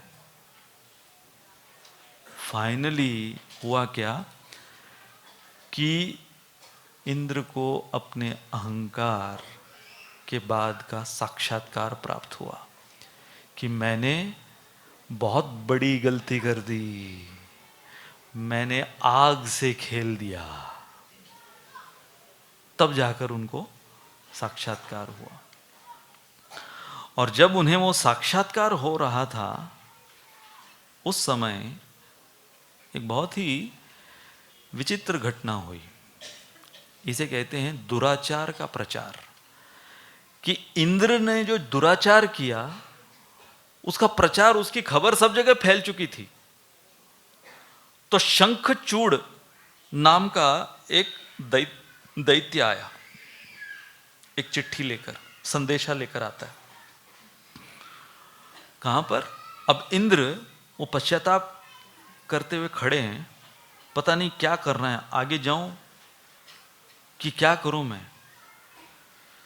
तभी ये शंखचूड़ आता है और शंखचूड़ आकर कहता है देवराज इंद्र, मुझे महाराजा धीराज कंस ने भेजा है और मैं उनका संदेशा लेकर आया हूं। तो यहां पर हमारे आचार्य कहते हैं कि ये शंखचूड़ ये द्रुमिल देश से आया था। द्रुमिल एक राक्षस था और कंस वास्तविक रूप में वो उग्रसेन का पुत्र नहीं था। जो कई बार हम सुनते हैं ना कि कंस उग्रसेन का पुत्र था, नहीं। तो उग्रसेन की पत्नी पद्मावती तो पद्मावती को इस द्रुमिल राक्षस ने अपहरण कर लिया था, जैसे रावण ने और अपहरण किया करता था, तो वैसे द्रुमिल राक्षस ने पद्मावती का अपहरण किया था और बलात्कार किया था पद्मावती का। तो उसके वजह से जो पुत्र पैदा हुआ वो था कंस। द्रुमिल के बलात्कार से पद्मावती को जो पुत्र उत्पन्न हुआ वो था कंस। तो टेक्निकली कंस यदु नहीं था। और ये शंखचूड़ ये द्रुमिल देश से, ये भी द्रुमिल का ही पार्षद, द्रुमिल राक्षस का पार्षद। तो ये कंस का समाचार लेकर आता है। संदेशा क्या? साइंड योर सिंसियरली कंस, ऐसे करके संदेशा पड़ता है। किसको? इंद्र को, कि ये जो आपने किया, संवर्तक बादलों को बुलाकर इन ब्रजवासियों को सबक सिखाने का जो कार्य आपने किया है, कंस लिखता है, वो पढ़ रहा है अभी, कीप इट अप, करते रहो ये अच्छा कार्य। ऐसे लोगों को ऐसा ही सबक सिखाना चाहिए, जो ऐसे उद्दंड बन जाते हैं, जो ऐसे अपराधी बनते हैं, ऐसे लोगों को ऐसा ही सबक सिखाना चाहिए। और यदि ये आपका यज्ञ बंद कर दिए हैं तो कंस कहता है कि मैं मथुरा बुलाता हूं, आओ मथुरा में आओ, मैं आपका हर रोज इंद्र यज्ञ करूंगा, आ जाओ, ज्वाइन मी। होता ना इलेक्शन से पहले, ज्वाइन मी, वैसे ज्वाइन मी। इंद्र ने अपने माथा को पकड़ा, बोले कि एक तो मैंने इतना बड़ा अपराध यहाँ पे किया है, उसके ऊपर ये देखो मेरे को फैन मेल्स किसके मिल रहे हैं, ऐसे राक्षसों के, ये शंखचूड़, ये Kans, your sincerely Kans, keep it up the good work, I am with you, हम तुम्हारे साथ हैं। लेकिन फिर भी इंद्र, देखो उनके अंदर जो कपट था, तो सारी देवी देवता, वो लोग वहां पर आकर ये सारा दृश्य देख रहे हैं, तो सारे देवी देवताओं को इंद्र क्या कहता है कि देखो ये कृष्ण जो है ये मेरा छोटा भाई है। कैसे? वामन देव, वामन देव का एक और नाम क्या है? उपेंद्र, कि इंद्र के छोटे भाई। तो ये कृष्ण मेरा छोटा भाई है, मैं केवल टेस्ट करने के लिए संवर्तक को भेजा था कि ये सब काम ठीक कर रहा है कि नहीं। तो सारी देवी देवता समझ गए, तुम हमें झांसे में रख रहे हो, हमें पता नहीं तुमने क्या किया है। हाँ, सब जगह खबर फैल चुकी है, इसलिए जो दुराचार का प्रचार सबसे ज्यादा तेज से फैलता है। आप अच्छे कर्मों का प्रचार करने के लिए बहुत मेहनत लगती है, लेकिन दुराचार कोई करता है उसको किसी को बताने की भी जरूरत नहीं है, अपने आप उसकी खबर दूर दूर तक फैल जाती है। पता है क्या हुआ है? तो वैसे ही इसकी खबर सोचो, कंस ने लेटर भी भिजवा दिया कि मेरे साथ ज्वाइन कर लो तुम। अरे तुम अकेले थोड़ी दुराचारी हो सकते हो, मैं भी तो हूं। तो अब हुआ क्या कि इंद्र ने ये सब कुछ करने के पश्चात हिम्मत नहीं हुई भगवान के सामने जाने का, तो वो लौट आया इंद्रलोक। इंद्रलोक में पहले से खबर पहुंच चुकी है कि क्या किया, ये कारनामा इंद्र का क्या था। तो जैसे ही इंद्र अपने ही लोक में प्रवेश कर रहे हैं, कोई सैल्यूट भी नहीं मार रहा है, वो द्वारपाल भी खड़े हैं, वो भी इधर उधर देखने लगे, कौन इसका दर्शन करता है। ऐसा गर्हित कार्य किया है इसने। तो इंद्र देखा कि मेरे को कोई दरवाजा भी नहीं खोल रहा है, कोई सैल्यूट भी नहीं मार रहा है। अंदर जाके देखा, अप्सराएं, वो लोग सब बुर्का पहन के यहां वहां चली गई कि कोई नृत्य नहीं करना है तुम्हारे सामने। सारी अप्सराएं वो अप्रसन्न थी। फाइनली इंद्र की पत्नी शची ने कह दिया, खबरदार जो मेरे कक्ष में आए, आज सोफे पे सोना है, हाँ? फ्रिज में रखा है मैगी, लेके खा लेना।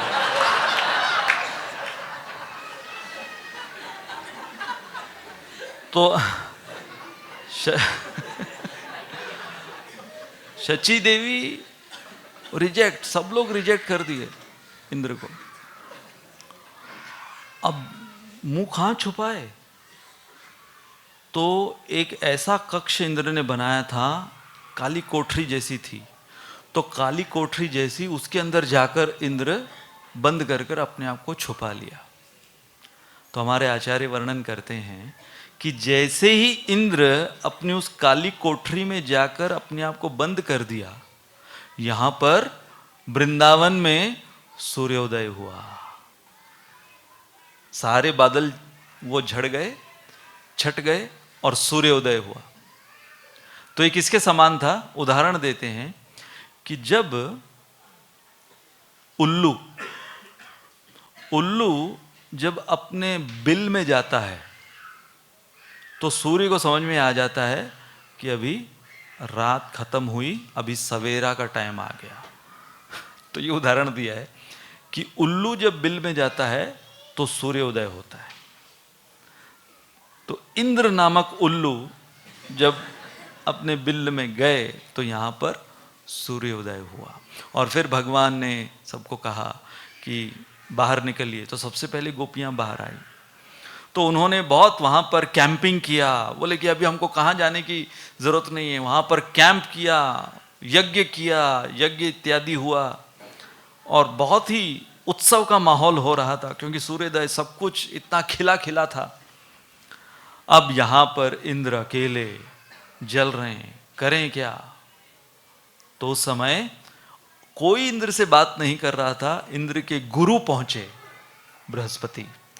तो ये जो अगली विशेषता है कि इंद्र ने गोवर्धन का दर्शन किया, परंतु कृपा भगवान की और गोवर्धन की कब प्राप्त हुई? जब मार्गदर्शन मिला। तो केवल दर्शन से काम नहीं होता। हमारे जीवन में दर्शन से ज्यादा महत्वपूर्ण क्या है? मार्गदर्शन। तब फिर बृहस्पति उन्होंने इंद्र को कहा कि जाओ ब्रह्मा जी से सलाह लो। ब्रह्मा जी बताएंगे कि अभी तुम कैसे तुम्हारी स्थिति को सुधारोगे, कैसे तुम रिझाओगे भगवान को। तो अब तुरंत इंद्र जाते हैं ब्रह्मा जी के पास, और ब्रह्मा जी को तो उनको तो पहले से ही पता है क्या क्या क्या हुआ है। तो ब्रह्मा जी के पास जाकर वो बताते, ब्रह्मा जी भी थोड़े मायूस बैठे हुए थे। तो इंद्र पहुंचते हैं और कहते हैं कि मुझसे ये सब गलती हुई, आप मुझे मार्गदर्शन दीजिए। ब्रह्मा जी कहते हैं मैं क्या बोलूं, मुझसे भी बहुत बड़ी गलती हुई है, क्योंकि इस लीला से पहले ब्रह्मा जी ने भी खिलवाड़ किया था। तो बोले कि मैं भी तुम्हारे क्लब का मेंबर बना हुआ भैया, मेरे पास क्या आए हो, चलो दोनों बैठकर दुख सुख बांटते हैं, क्या करें अभी। लेकिन ब्रह्मा जी को थोड़ा समय हो गया था, थोड़ी स्थिति सुधर गई थी। तो इसलिए ब्रह्मा जी ने इंद्र को कहा कि एक ही उपाय है, सुरभि लोक जाओ और सुरभि को साथ में लेकर वृंदावन जाओ, नहीं तो तुम्हारी शक्ल कोई नहीं देखने वाला वहां पर, भगवान तो बिल्कुल नहीं देखने वाले। तो सुरभि के सहारे तुम वहां पर पहुंचो। तो ये जो 11वीं विशेषता कि हमारे जीवन में हमें जो प्रिय है हम वो करते हैं, परंतु ब्रह्मा जी इंद्र को बता रहे हैं कि सुरभि या गाय जो है वो कृष्ण प्रिय है। तो कृष्ण प्रिय कार्य करो, तब जाकर तुम्हारी गलती में सुधार आएगा। तब फिर वो सुरभि लोग जाते हैं, तो सुरभि को भी समझ में आ जाता है, बोले क्यों आए मेरे पास, नहीं नहीं नहीं। तो एक प्रकार से देखो दुराचार का प्रचार कितना हुआ कि सब जगह पूरी सृष्टि में इंद्र ने ये जो कारनामा किया सबको पता चल गया। सुरभि ने कहा मुझे भी शक्ल नहीं देखनी, बाहर जा, अंदर एंट्री नहीं है इसको, इंद्र को। लेकिन उन्होंने कहा कि नहीं नहीं, मुझे ब्रह्मा जी ने भेजा है कि आपको लेकर मैं वृंदावन जाऊं। जैसे ही सुना वृंदावन जाना है, वृंदावन यात्रा, तो सुरभि राजी हो गई कि अरे भगवान का दर्शन करने मिलेगा, तो रेडी हो गई वो जाने के लिए। तो फिर वो वहां पर पहुंचते हैं। अब वहां पर पहुंचने के पश्चात होता क्या है कि भगवान अपने ग्वाल सखाओं के साथ होते हैं, वो पूरा कैंपिंग चल रहा है, उनकी अलग अलग लीलाएं वो तो कंटिन्यू चल रही हैं।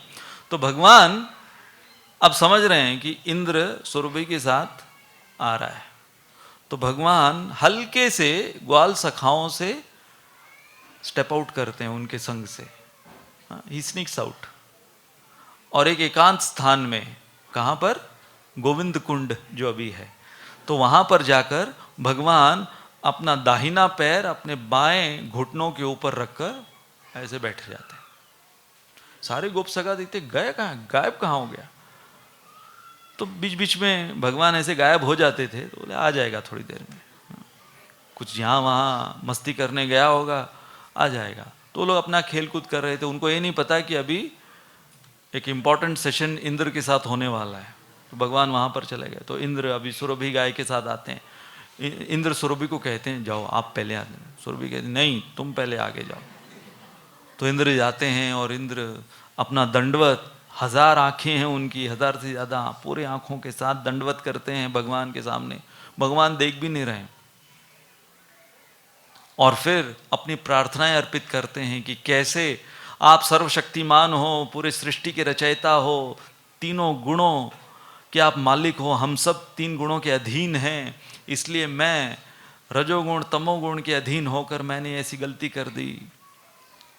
तब फिर भगवान इंद्र को चिढ़ाने के लिए बोलते हैं कौन है, कौन है? ओ भगवान इंद्र आए हैं। तो टॉन्ट मार रहे थे, भगवान इंद्र आए हैं आज दर्शन देने के लिए। तो भगवान कहते हैं तो क्या यज्ञ करें आपका? यज्ञ पूरा नहीं हुआ इसलिए आए हैं, या यज्ञ से प्रसन्न होते हुए आए हैं पहली दफा? तब हमारे आचार्य वहां पे लिखते हैं कि इंद्र वो अपने स्तुतियां कह रहे थे, बीच में भगवान ने टोक दिया। अब देखो जब 2 लोगों का वार्तालाप चलता है, एक कोई बहुत सीनियर है और एक कोई बहुत जूनियर है, और दोनों का वार्तालाप चल रहा है, और सीनियर कुछ बोलना चाह रहा है, जूनियर बीच में बोल रहा है, जूनियर बोलता है फिर सीनियर बीच में बोल रहा है। तो हो क्या रहा था कि इंद्र वो अपनी स्तुतियां बोल रहे हैं, फिर भगवान बीच में बोलना शुरू किए, तो इंद्र रुक गए, फिर भगवान रुक गए, फिर इंद्र बोलना शुरू किए, फिर से भगवान। तो इतना ऑकवर्ड सिचुएशन भगवान ने क्रिएट किया जानबूझ के, ताकि और ज्यादा ह्यूमिलिएट करें इंद्र को ऑकवर्ड सिचुएशन में। फिर फाइनली इंद्र से कुछ जम नहीं रहा था, मैं कैसे बात करूं इनसे, क्या बोलूं। तो फिर सुरभि को आगे किया। जैसे ही सुरभि को भगवान ने देखा तो भगवान सुरभि के सामने दंडवत किए, और फिर इतना प्रसन्न हुए, और फिर बात वहां पर वो सुलझी। सुरभि को देखने के पश्चात बात सुलझी। अब फिर इंद्र जो मंदाकिनी गंगा का जल लाए थे, ऐरावत को कहा था, तो वो सारा मंदाकिनी गंगा का जल, उससे अभिषेक प्रारंभ किया भगवान का। और फिर सुरभि ने अपने दूध से अभिषेक किया, और सारे देवी देवता जब उनको पता चला कि फाइनली यहाँ पर सुलह हो गई है, भगवान प्रसन्न हैं और अभी अभिषेक ये चल रहा है, तो सभी भागते हुए आए, सारे 33 करोड़ देवता भागते हुए आए, और ब्रह्मा वो आए प्रसन्न होते हुए, और फिर वो नुस्खा काम कर गया। फिर बाद में शिव जी आए, और सभी लोग लाइन में अभिषेक करने के लिए खड़े हैं। तो सबसे पहले ब्रह्मा जी शिव जी लाइन में आगे आके, पहले से चल रहा है अभिषेक की लाइन तोड़ना, तो अभिषेक की लाइन तोड़कर ब्रह्मा जी और शिव जी वो आगे आ गए, हम लोग सीनियर हैं, हम लोग पहले अभिषेक करेंगे। तो वो लोग अभिषेक कर रहे हैं। और कौन कौन थे वहां पर? ध्रुव लोक से ध्रुव महाराज आए थे, नीचे लोकों से प्रहलाद महाराज आए थे, और बड़े बड़े जो माताएं स्त्रियां, अनुसूया, अहिल्या, फिर वशिष्ठ, विश्वामित्र मुनि, नारद मुनि, ये सारे, और अन्य देवता, ये सारे। सोचो किस प्रकार का अभिषेक वहां पर चल रहा था, ऐसा मैसिव अभिषेक। और तब जाकर वहां पर सभी उनको ये नाम दिए गोविंद या गावेंद्र। तो इंद्र यज्ञ से हुआ यहां पर गावेंद्र यज्ञ या गावेंद्र का अभिषेक। और ऐसे अभिषेक और उसके पश्चात आरती, सोचो, ब्रह्मा जी इन्होंने भगवान की आरती करी और ये सारा पैरेफर्नेलिया इंपोर्टेड माल था, सब स्वर्ग का, सब वो लोग वहां से लाए थे पैरेफर्नेलिया, पूरा आरती प्लेट, आरती ट्रे, सारे अभिषेक की सामग्रियां, कलश इत्यादि, वो सब कुछ। और ये सब जब हो गया, उसके पश्चात जब ये लौट रहे थे तो सारे देवी देवताओं ने देखा, उन्होंने देखा कि अचानक पूरी सृष्टि में एक अलग प्रकार की शांति का अनुभव उनको दिखा। वो देखे रास्ते में कि जो सांप है मंगूस के साथ विहार कर रहा है।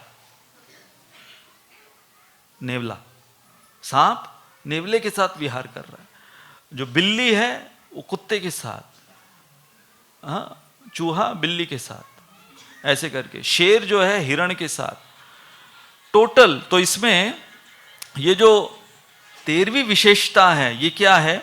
कृष्ण संतुष्टि में विश्व की तुष्टि देखी उन्होंने, कि उन्होंने अभी अभी भगवान श्री कृष्ण को संतुष्ट किया और भगवान श्री कृष्ण की संतुष्टि के तुरंत पश्चात उन्होंने देखा कि पूरे विश्व में एक अलग प्रकार की शांति और कोऑपरेशन उनको दिखा। और फिर वो पीछे मुड़कर देखे तो पीछे मुड़कर क्या देखते हैं? ये सारे गोप सखा जो ढूंढ रहे थे भगवान को, ये वहां पर पहुंच गए और इन्होंने छिपकर देखा था ये पूरा अभिषेक और ये पूरी आरती देखी इन्होंने छिपकर, और ये आके सूंघने लगे पहले, क्योंकि अभिषेक से पहले गंध लगाया जाता है, तो सुगंधित द्रव्य लगाए गए थे भगवान के ऊपर। तो मधुमंगल, श्रीदामा, ये सब आकर भगवान के शरीर को सूंघने लगे। ये क्या, ये कौन सा परफ्यूम लगाया तुमने? तो भगवान अब थोड़ा शर्माने लगे, क्योंकि अब ये लोग है ना, इनके सामने भगवान अपनी भगवत्ता नहीं दिखाना चाहते थे, तो भगवान थोड़ा शर्माने लगे। फिर एक गोप, उसने वो जो दीप पड़ा हुआ था, आरती अभी भी की थी ब्रह्मा जी ने, तो वो ब्रह्मलोक का दीप पड़ा हुआ था, तो इतना बड़ा दीप उठाया और वो इमिटेट कर रहे हैं ब्रह्मा जी को, ऐसे भगवान को ऐसे घुमा के ऐसे कर रहे थे। वो 4 मुंह वाले ऐसे कर रहे थे, ऐसे ऐसे घुमा रहे थे, कुछ उसमें दीप जले हुए नहीं है, ऐसे ही एक्शन कर रहे हैं। फिर एक गोप ने चामर, पूरा रत्नों से जड़ित चामर उठाया और वो स्टाइल में, अच्छा ये भी चल रहा था ऐसे, ये भी देखा हमने। क्या चल रहा था, ये सब क्या है? उन्होंने कभी ऐसे पैरेफर्नेलिया को देखा ही नहीं था। और भगवान उनके साथ इतने प्रसन्न, मुस्कुराते हुए वो स्वीकार कर रहे हैं। तो ये सारे देवी देवता उड़ रहे हैं, उड़ते हुए पीछे मुड़कर देखे तो उन्होंने देखा कि हमने जब इनको ऑफर किया तो भगवान एकदम ऐसे स्टिफ बैठे हुए थे, जल्दी करो जो करना है। लेकिन जब ये गोप सखा, ये लोग सब ऑफर कर रहे तो भगवान भी उनके साथ खेलते हुए बोला, नहीं इसको ऐसे पकड़ते हैं, ऐसे पकड़, इसको ऐसे पकड़, चामर ऐसे करते हैं, ऐसे करते हैं। तो फिर उन्होंने क्या देखा? भगवान की महानता में मधुरता, कि भगवान केवल कितने भी महान कोई उसके सामने आ जाए, लेकिन भगवान मधुरता से ही प्रसन्न होते हैं। अब इन्होंने जो भी वो सब देवी देवता अपने गहने वगैरह वो सब कुछ छोड़कर गए थे, भेंट के रूप में जो लाए थे, सूर्यदेव उन्होंने भगवान के लिए कुंडल लाए थे, तो कुंडल भगवान को भेंट के रूप में दिए सूर्यदेव ने। फिर शिवजी ने, आपने सुना शरद पूर्णिमा में हमने कहा था, शिवजी ने क्या भेंट में दिया? बांसुरी। तो बांसुरी भेंट में दी भगवान को। तो बांसुरी, कुंडल, बाकी गहने इत्यादि, तो सारे गोप सगा एक एक गहने उठा के पहन रहे हैं कि ये कैसा लग रहा है, वो कैसा लग रहा है। फिर उसके ऊपर अलग अलग वो पिगमेंट्स, बहुत सुंदर सुंदर वो शरीर पे लगाने के, जिसको बोलते हैं ना, जैसे टाल्कम पाउडर हो गया, परफ्यूम हो गया, फेस पैक हो गया, वो सब कुछ लगा के सब लोग ऐसे लगा के सज धज के अब लौट रहे हैं वापस। कहाँ लौट रहे हैं? अपने अपने घरों में लौट रहे हैं, सजे धजे हुए लौट रहे हैं। और यहाँ पर सब लोग वेट कर रहे हैं, यशोदा, रोहिणी, नंद, उपनंद, तुंग विद्या, सभी लोग वेट कर रहे हैं और सब लोग देख रहे हैं ये क्या अवतार है इन लोगों का आज। और कृष्ण सबसे पीछे हैं। तो नंद महाराज कृष्ण को जोर से पुकारते हैं। नंद महाराज पूछते हैं, तो तुम अब ये सब चोरी करने लगे? सोचिए वो लोग कौन से लेवल पर हैं। यहां पर बड़े बड़े इतने बड़े दिग्गज आकर वो नतमस्तक होकर गए और नंद महाराज बोल रहे हैं, तो ये नई चोरी सीखी अभी तुमने, ये सब किन से चोरी किया है? तो कृष्ण डरते हुए वो सब पहने हुए ब्रह्मा जी सूर्य देव द्वारा दिए गए कुंडल और ये सब गहने पे डरते हुए थितरते हुए कांपते हुए आ रहे हैं और नंद महाराज उनको डांट रहे हैं। तो फिर बलराम जी वो चामर सामने लाते हैं, बोलते देखो ये चामर ये ऊंचे लोगों का है, कहीं से हम चोरी नहीं किए हैं। तो नंद महाराज बलराम जी की ओर देख रहे हैं, तो कौन सा कम है? तो मधुमंगल वो आता है, मैं बताता हूं आपको क्या हुआ। क्या हुआ? एक 4 मुंह वाला व्यक्ति आया था, फिर उसके पीछे एक 5 मुंह वाला आया।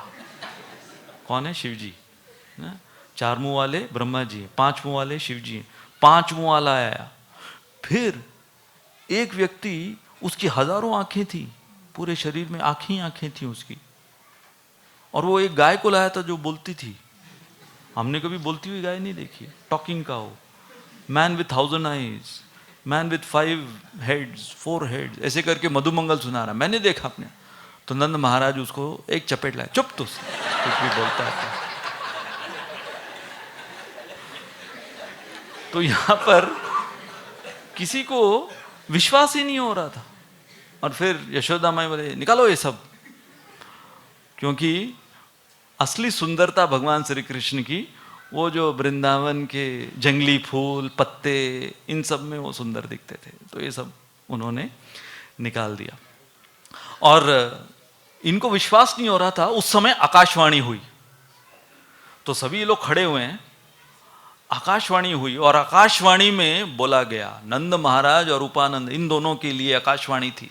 तो आकाशवाणी में बोला गया कि अभी समय आ गया है।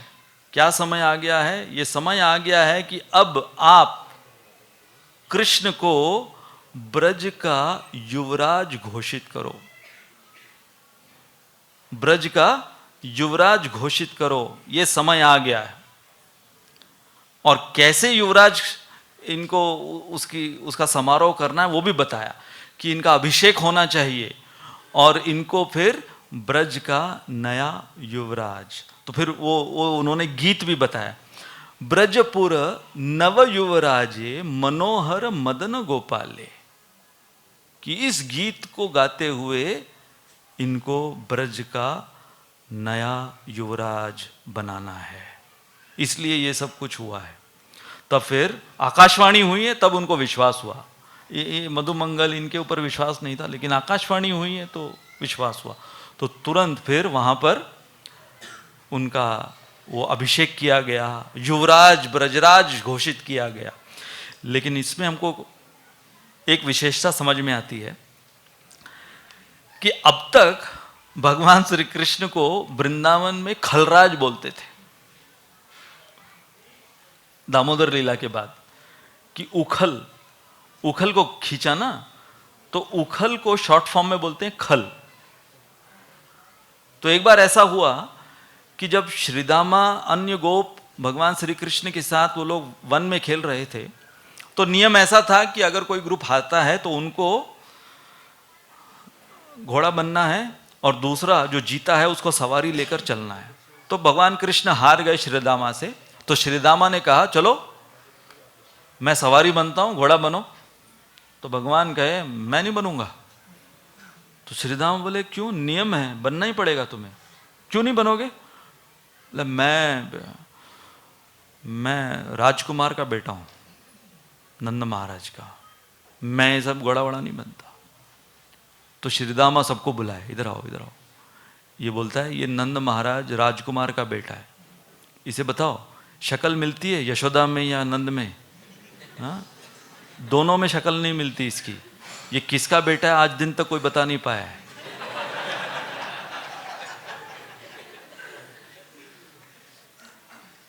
और फिर श्रीदामा कहते हैं हाँ, हम बताते हैं कि तुम किस प्रकार के युवराज हो, आओ यहाँ पर, और फिर उसको बिठाते, तेरे हम अभिषेक करते हैं उसको, किसके ऊपर, उखल के ऊपर बिठाते हैं। उखल के ऊपर बिठाकर बोलते हैं कि आज से हम घोषित करते हैं कि हमारे वृंदावन में ये जो कृष्ण हैं इसको हम नया नाम देंगे खलराज। और सभी जोर जोर से हंसने लगते हैं। क्यों खलराज? क्योंकि जब ये उस खल को घसीट रहा था, तो जैसे राजा जब चलता है तो उसकी प्रजा उसके पीछे चलती है ना।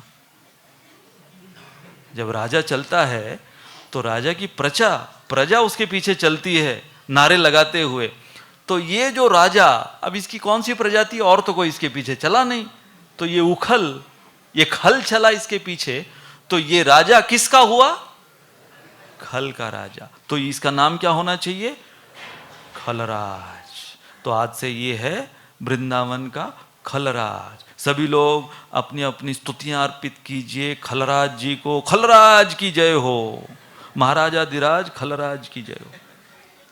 लेकिन अब ये जो आकाशवाणी हुई, यहां से खलराज से बने ब्रजराज।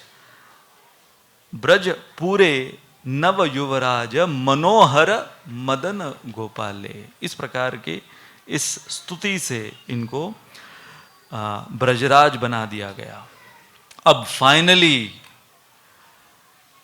ये जो महत्वपूर्ण प्रश्न कि भगवान ने ये गोवर्धन धारण लीला की विशेष रूप से श्रृंगार रस का आदान प्रदान करने के लिए। तो अब हम थोड़ा रिवाइंड करते हैं, उसमें आपको समझ में आएगा कि कहां कहां श्रृंगार रस भगवान ने इंक्लूड करवाया। तो जब गोवर्धन अपना रूप लिए, जब भोग अर्पित किए गए, तो गोवर्धन एक रूप में आए ना, ऐसा अद्भुत विशाल रूप था उनका, जैसे गोवर्धन 8 मील ऊंचे हैं। उस समय 8 मील ऊंचे थे गोवर्धन। तो उतना ही 8 मील ऊंचा कद का व्यक्ति, आप कल्पना कीजिए, 8 फुट नहीं, 8 मील ऊंचा कद का व्यक्ति। तो ऐसे इतने अद्भुत विशाल काय व्यक्ति को देखकर सबकी आंखें चकाचौंध रह गई। उस समय भगवान राधा रानी की ओर देखने लगे, मानो भगवान राधा रानी और बाकियों को कह रहे थे कि मैं इसलिए इतना बड़ा रूप सबके सामने कि कोई हमको न देखे। सब लोग वहां देखते रहे, तो इतना बड़ा रूप कोई किसी को देख नहीं रहा था, तो सबके सामने भगवान राधा रानी को कैसे देखते। तो राधा रानी भी सोचने लगी कि मैं वहां देखूं कि यहां देखूं, ये इधर देख रहे हैं। तो भगवान इशारा कर रहे हैं, मैं ही हूं, उनको देखने दो, तुम मुझे देखो। तो उधर श्रृंगार रस, वहां पे श्रृंगार रस। फिर भगवान ने क्या कहा था त्रिविध कर्म में, कि हमको गौओं की पूजा और गोपों की पूजा करनी चाहिए। तो पहले भी वो की नहीं थी कभी, तो सारी गोपियां एक एक कर कर भगवान श्री कृष्ण को पूछती थी कि ये गौओं की पूजा कैसे करनी चाहिए, सिखाओ। तो एक एक गोपी को लाकर हाथ पकड़ पकड़ के सिखा रहे हैं, ऐसे करनी चाहिए। गोपों की पूजा हल्दी लगाकर, तो फिर सभी आकर भगवान, गोपियां भगवान श्री कृष्ण को हल्दी लगा रही हैं पहले, और वो सिखा रहे हैं कि ऐसे गोपों की पूजा करनी। तो उसके अंदर भी जानबूझ के भगवान ने वो त्रिविध कर्म जो सुनाया, उसके पीछे मेन उद्देश्य क्या था उनका? श्रृंगार रस। फिर जब कैंपिंग हुआ, अच्छा परिक्रमा, उससे पहले परिक्रमा, तो परिक्रमा के समय जैसे हमने सीक्वेंस बताया था, याद है आपको? याद है ना,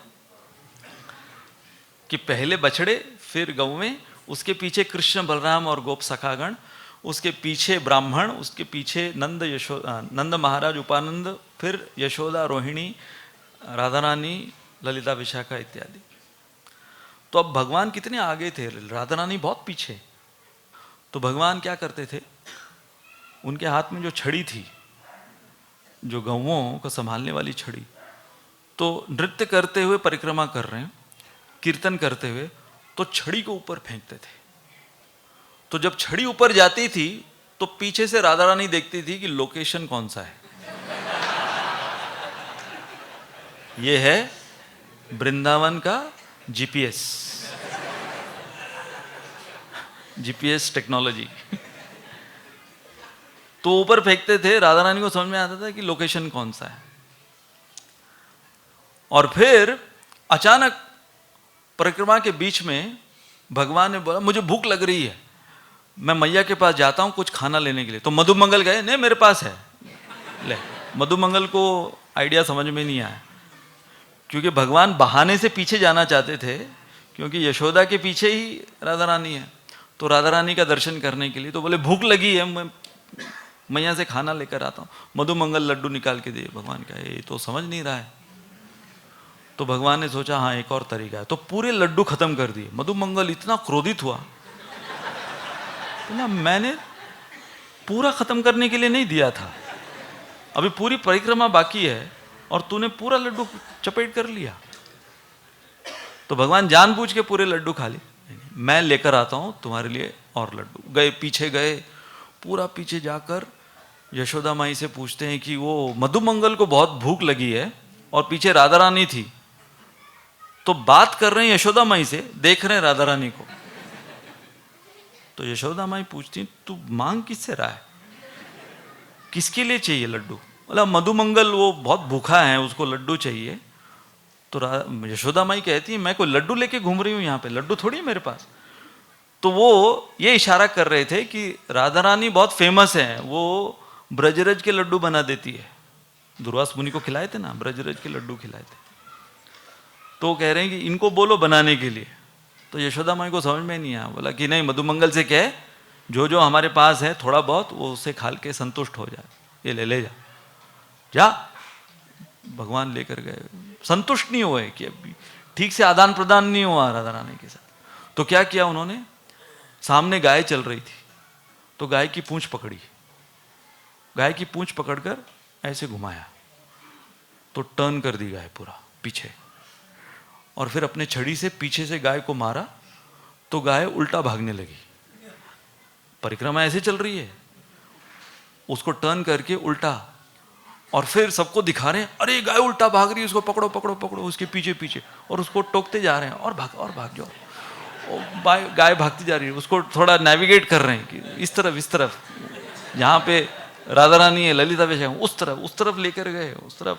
फिर जानबूझ के वो गाय को राधा रानी के निकट से और राधा रानी को स्पर्श करते हुए फिर वो गाय को पकड़ा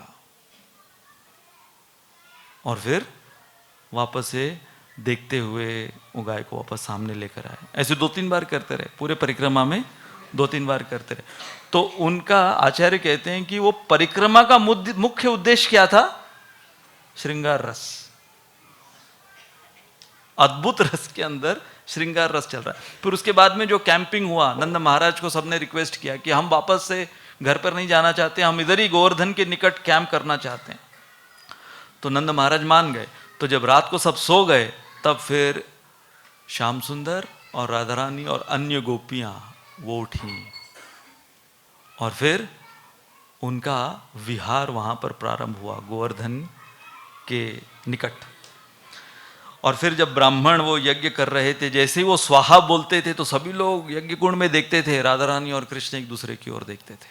तो वहां पर भी उनके श्रृंगार रस का आदान प्रदान चल रहा था।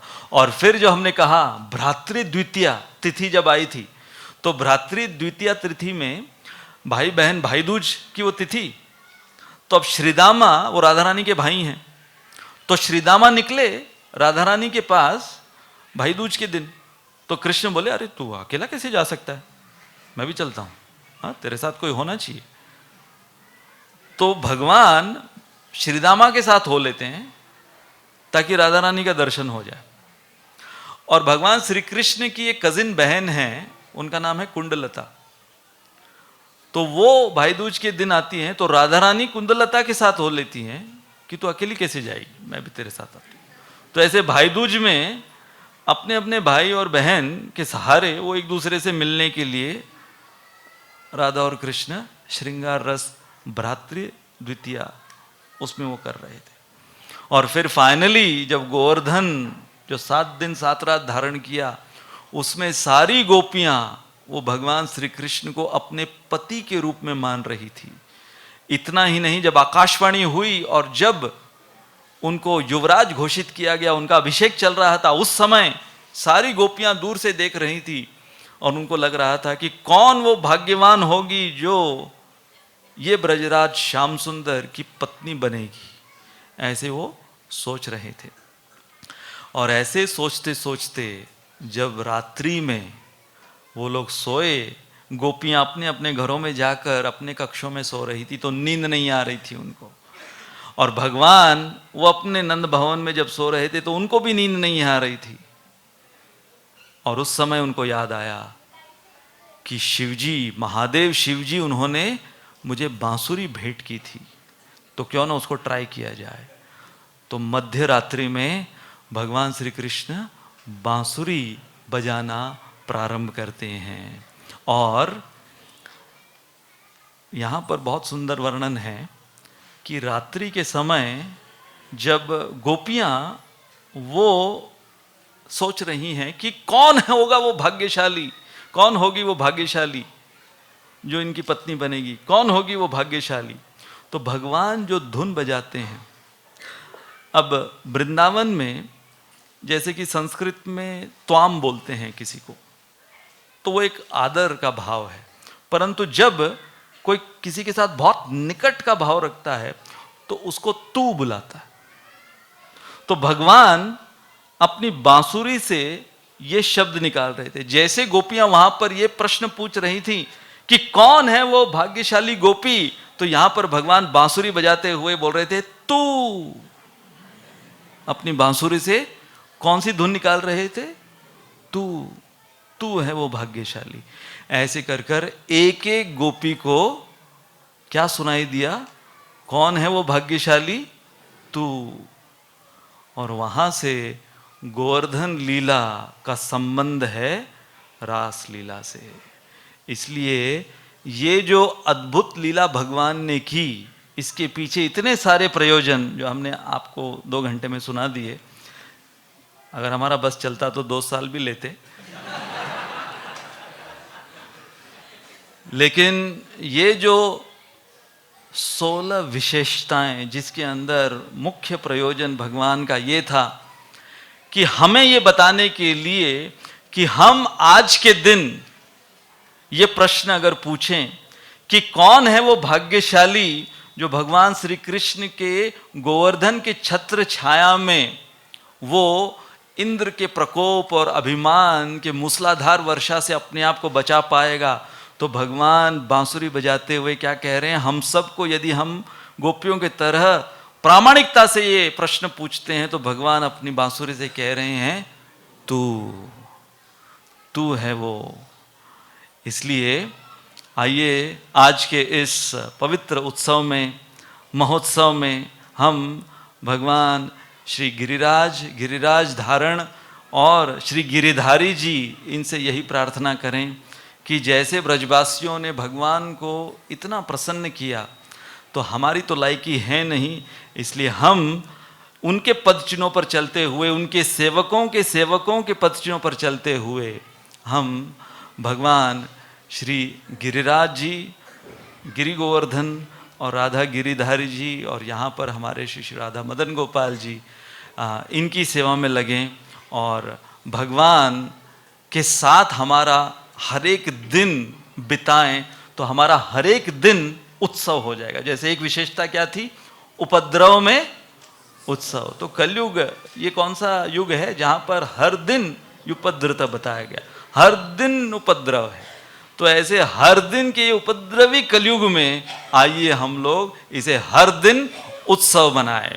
बोलो गिरिराज धारण की जय, राधा गिरिधारी भगवान की जय, गिरिराज महाराज की जय, शिल प्रभुपाद की जय, गोवर्धन पूजा महामहोत्सव की जय, बोलो वृंदावन धाम की जय, निताय गौर प्रेमानंदी।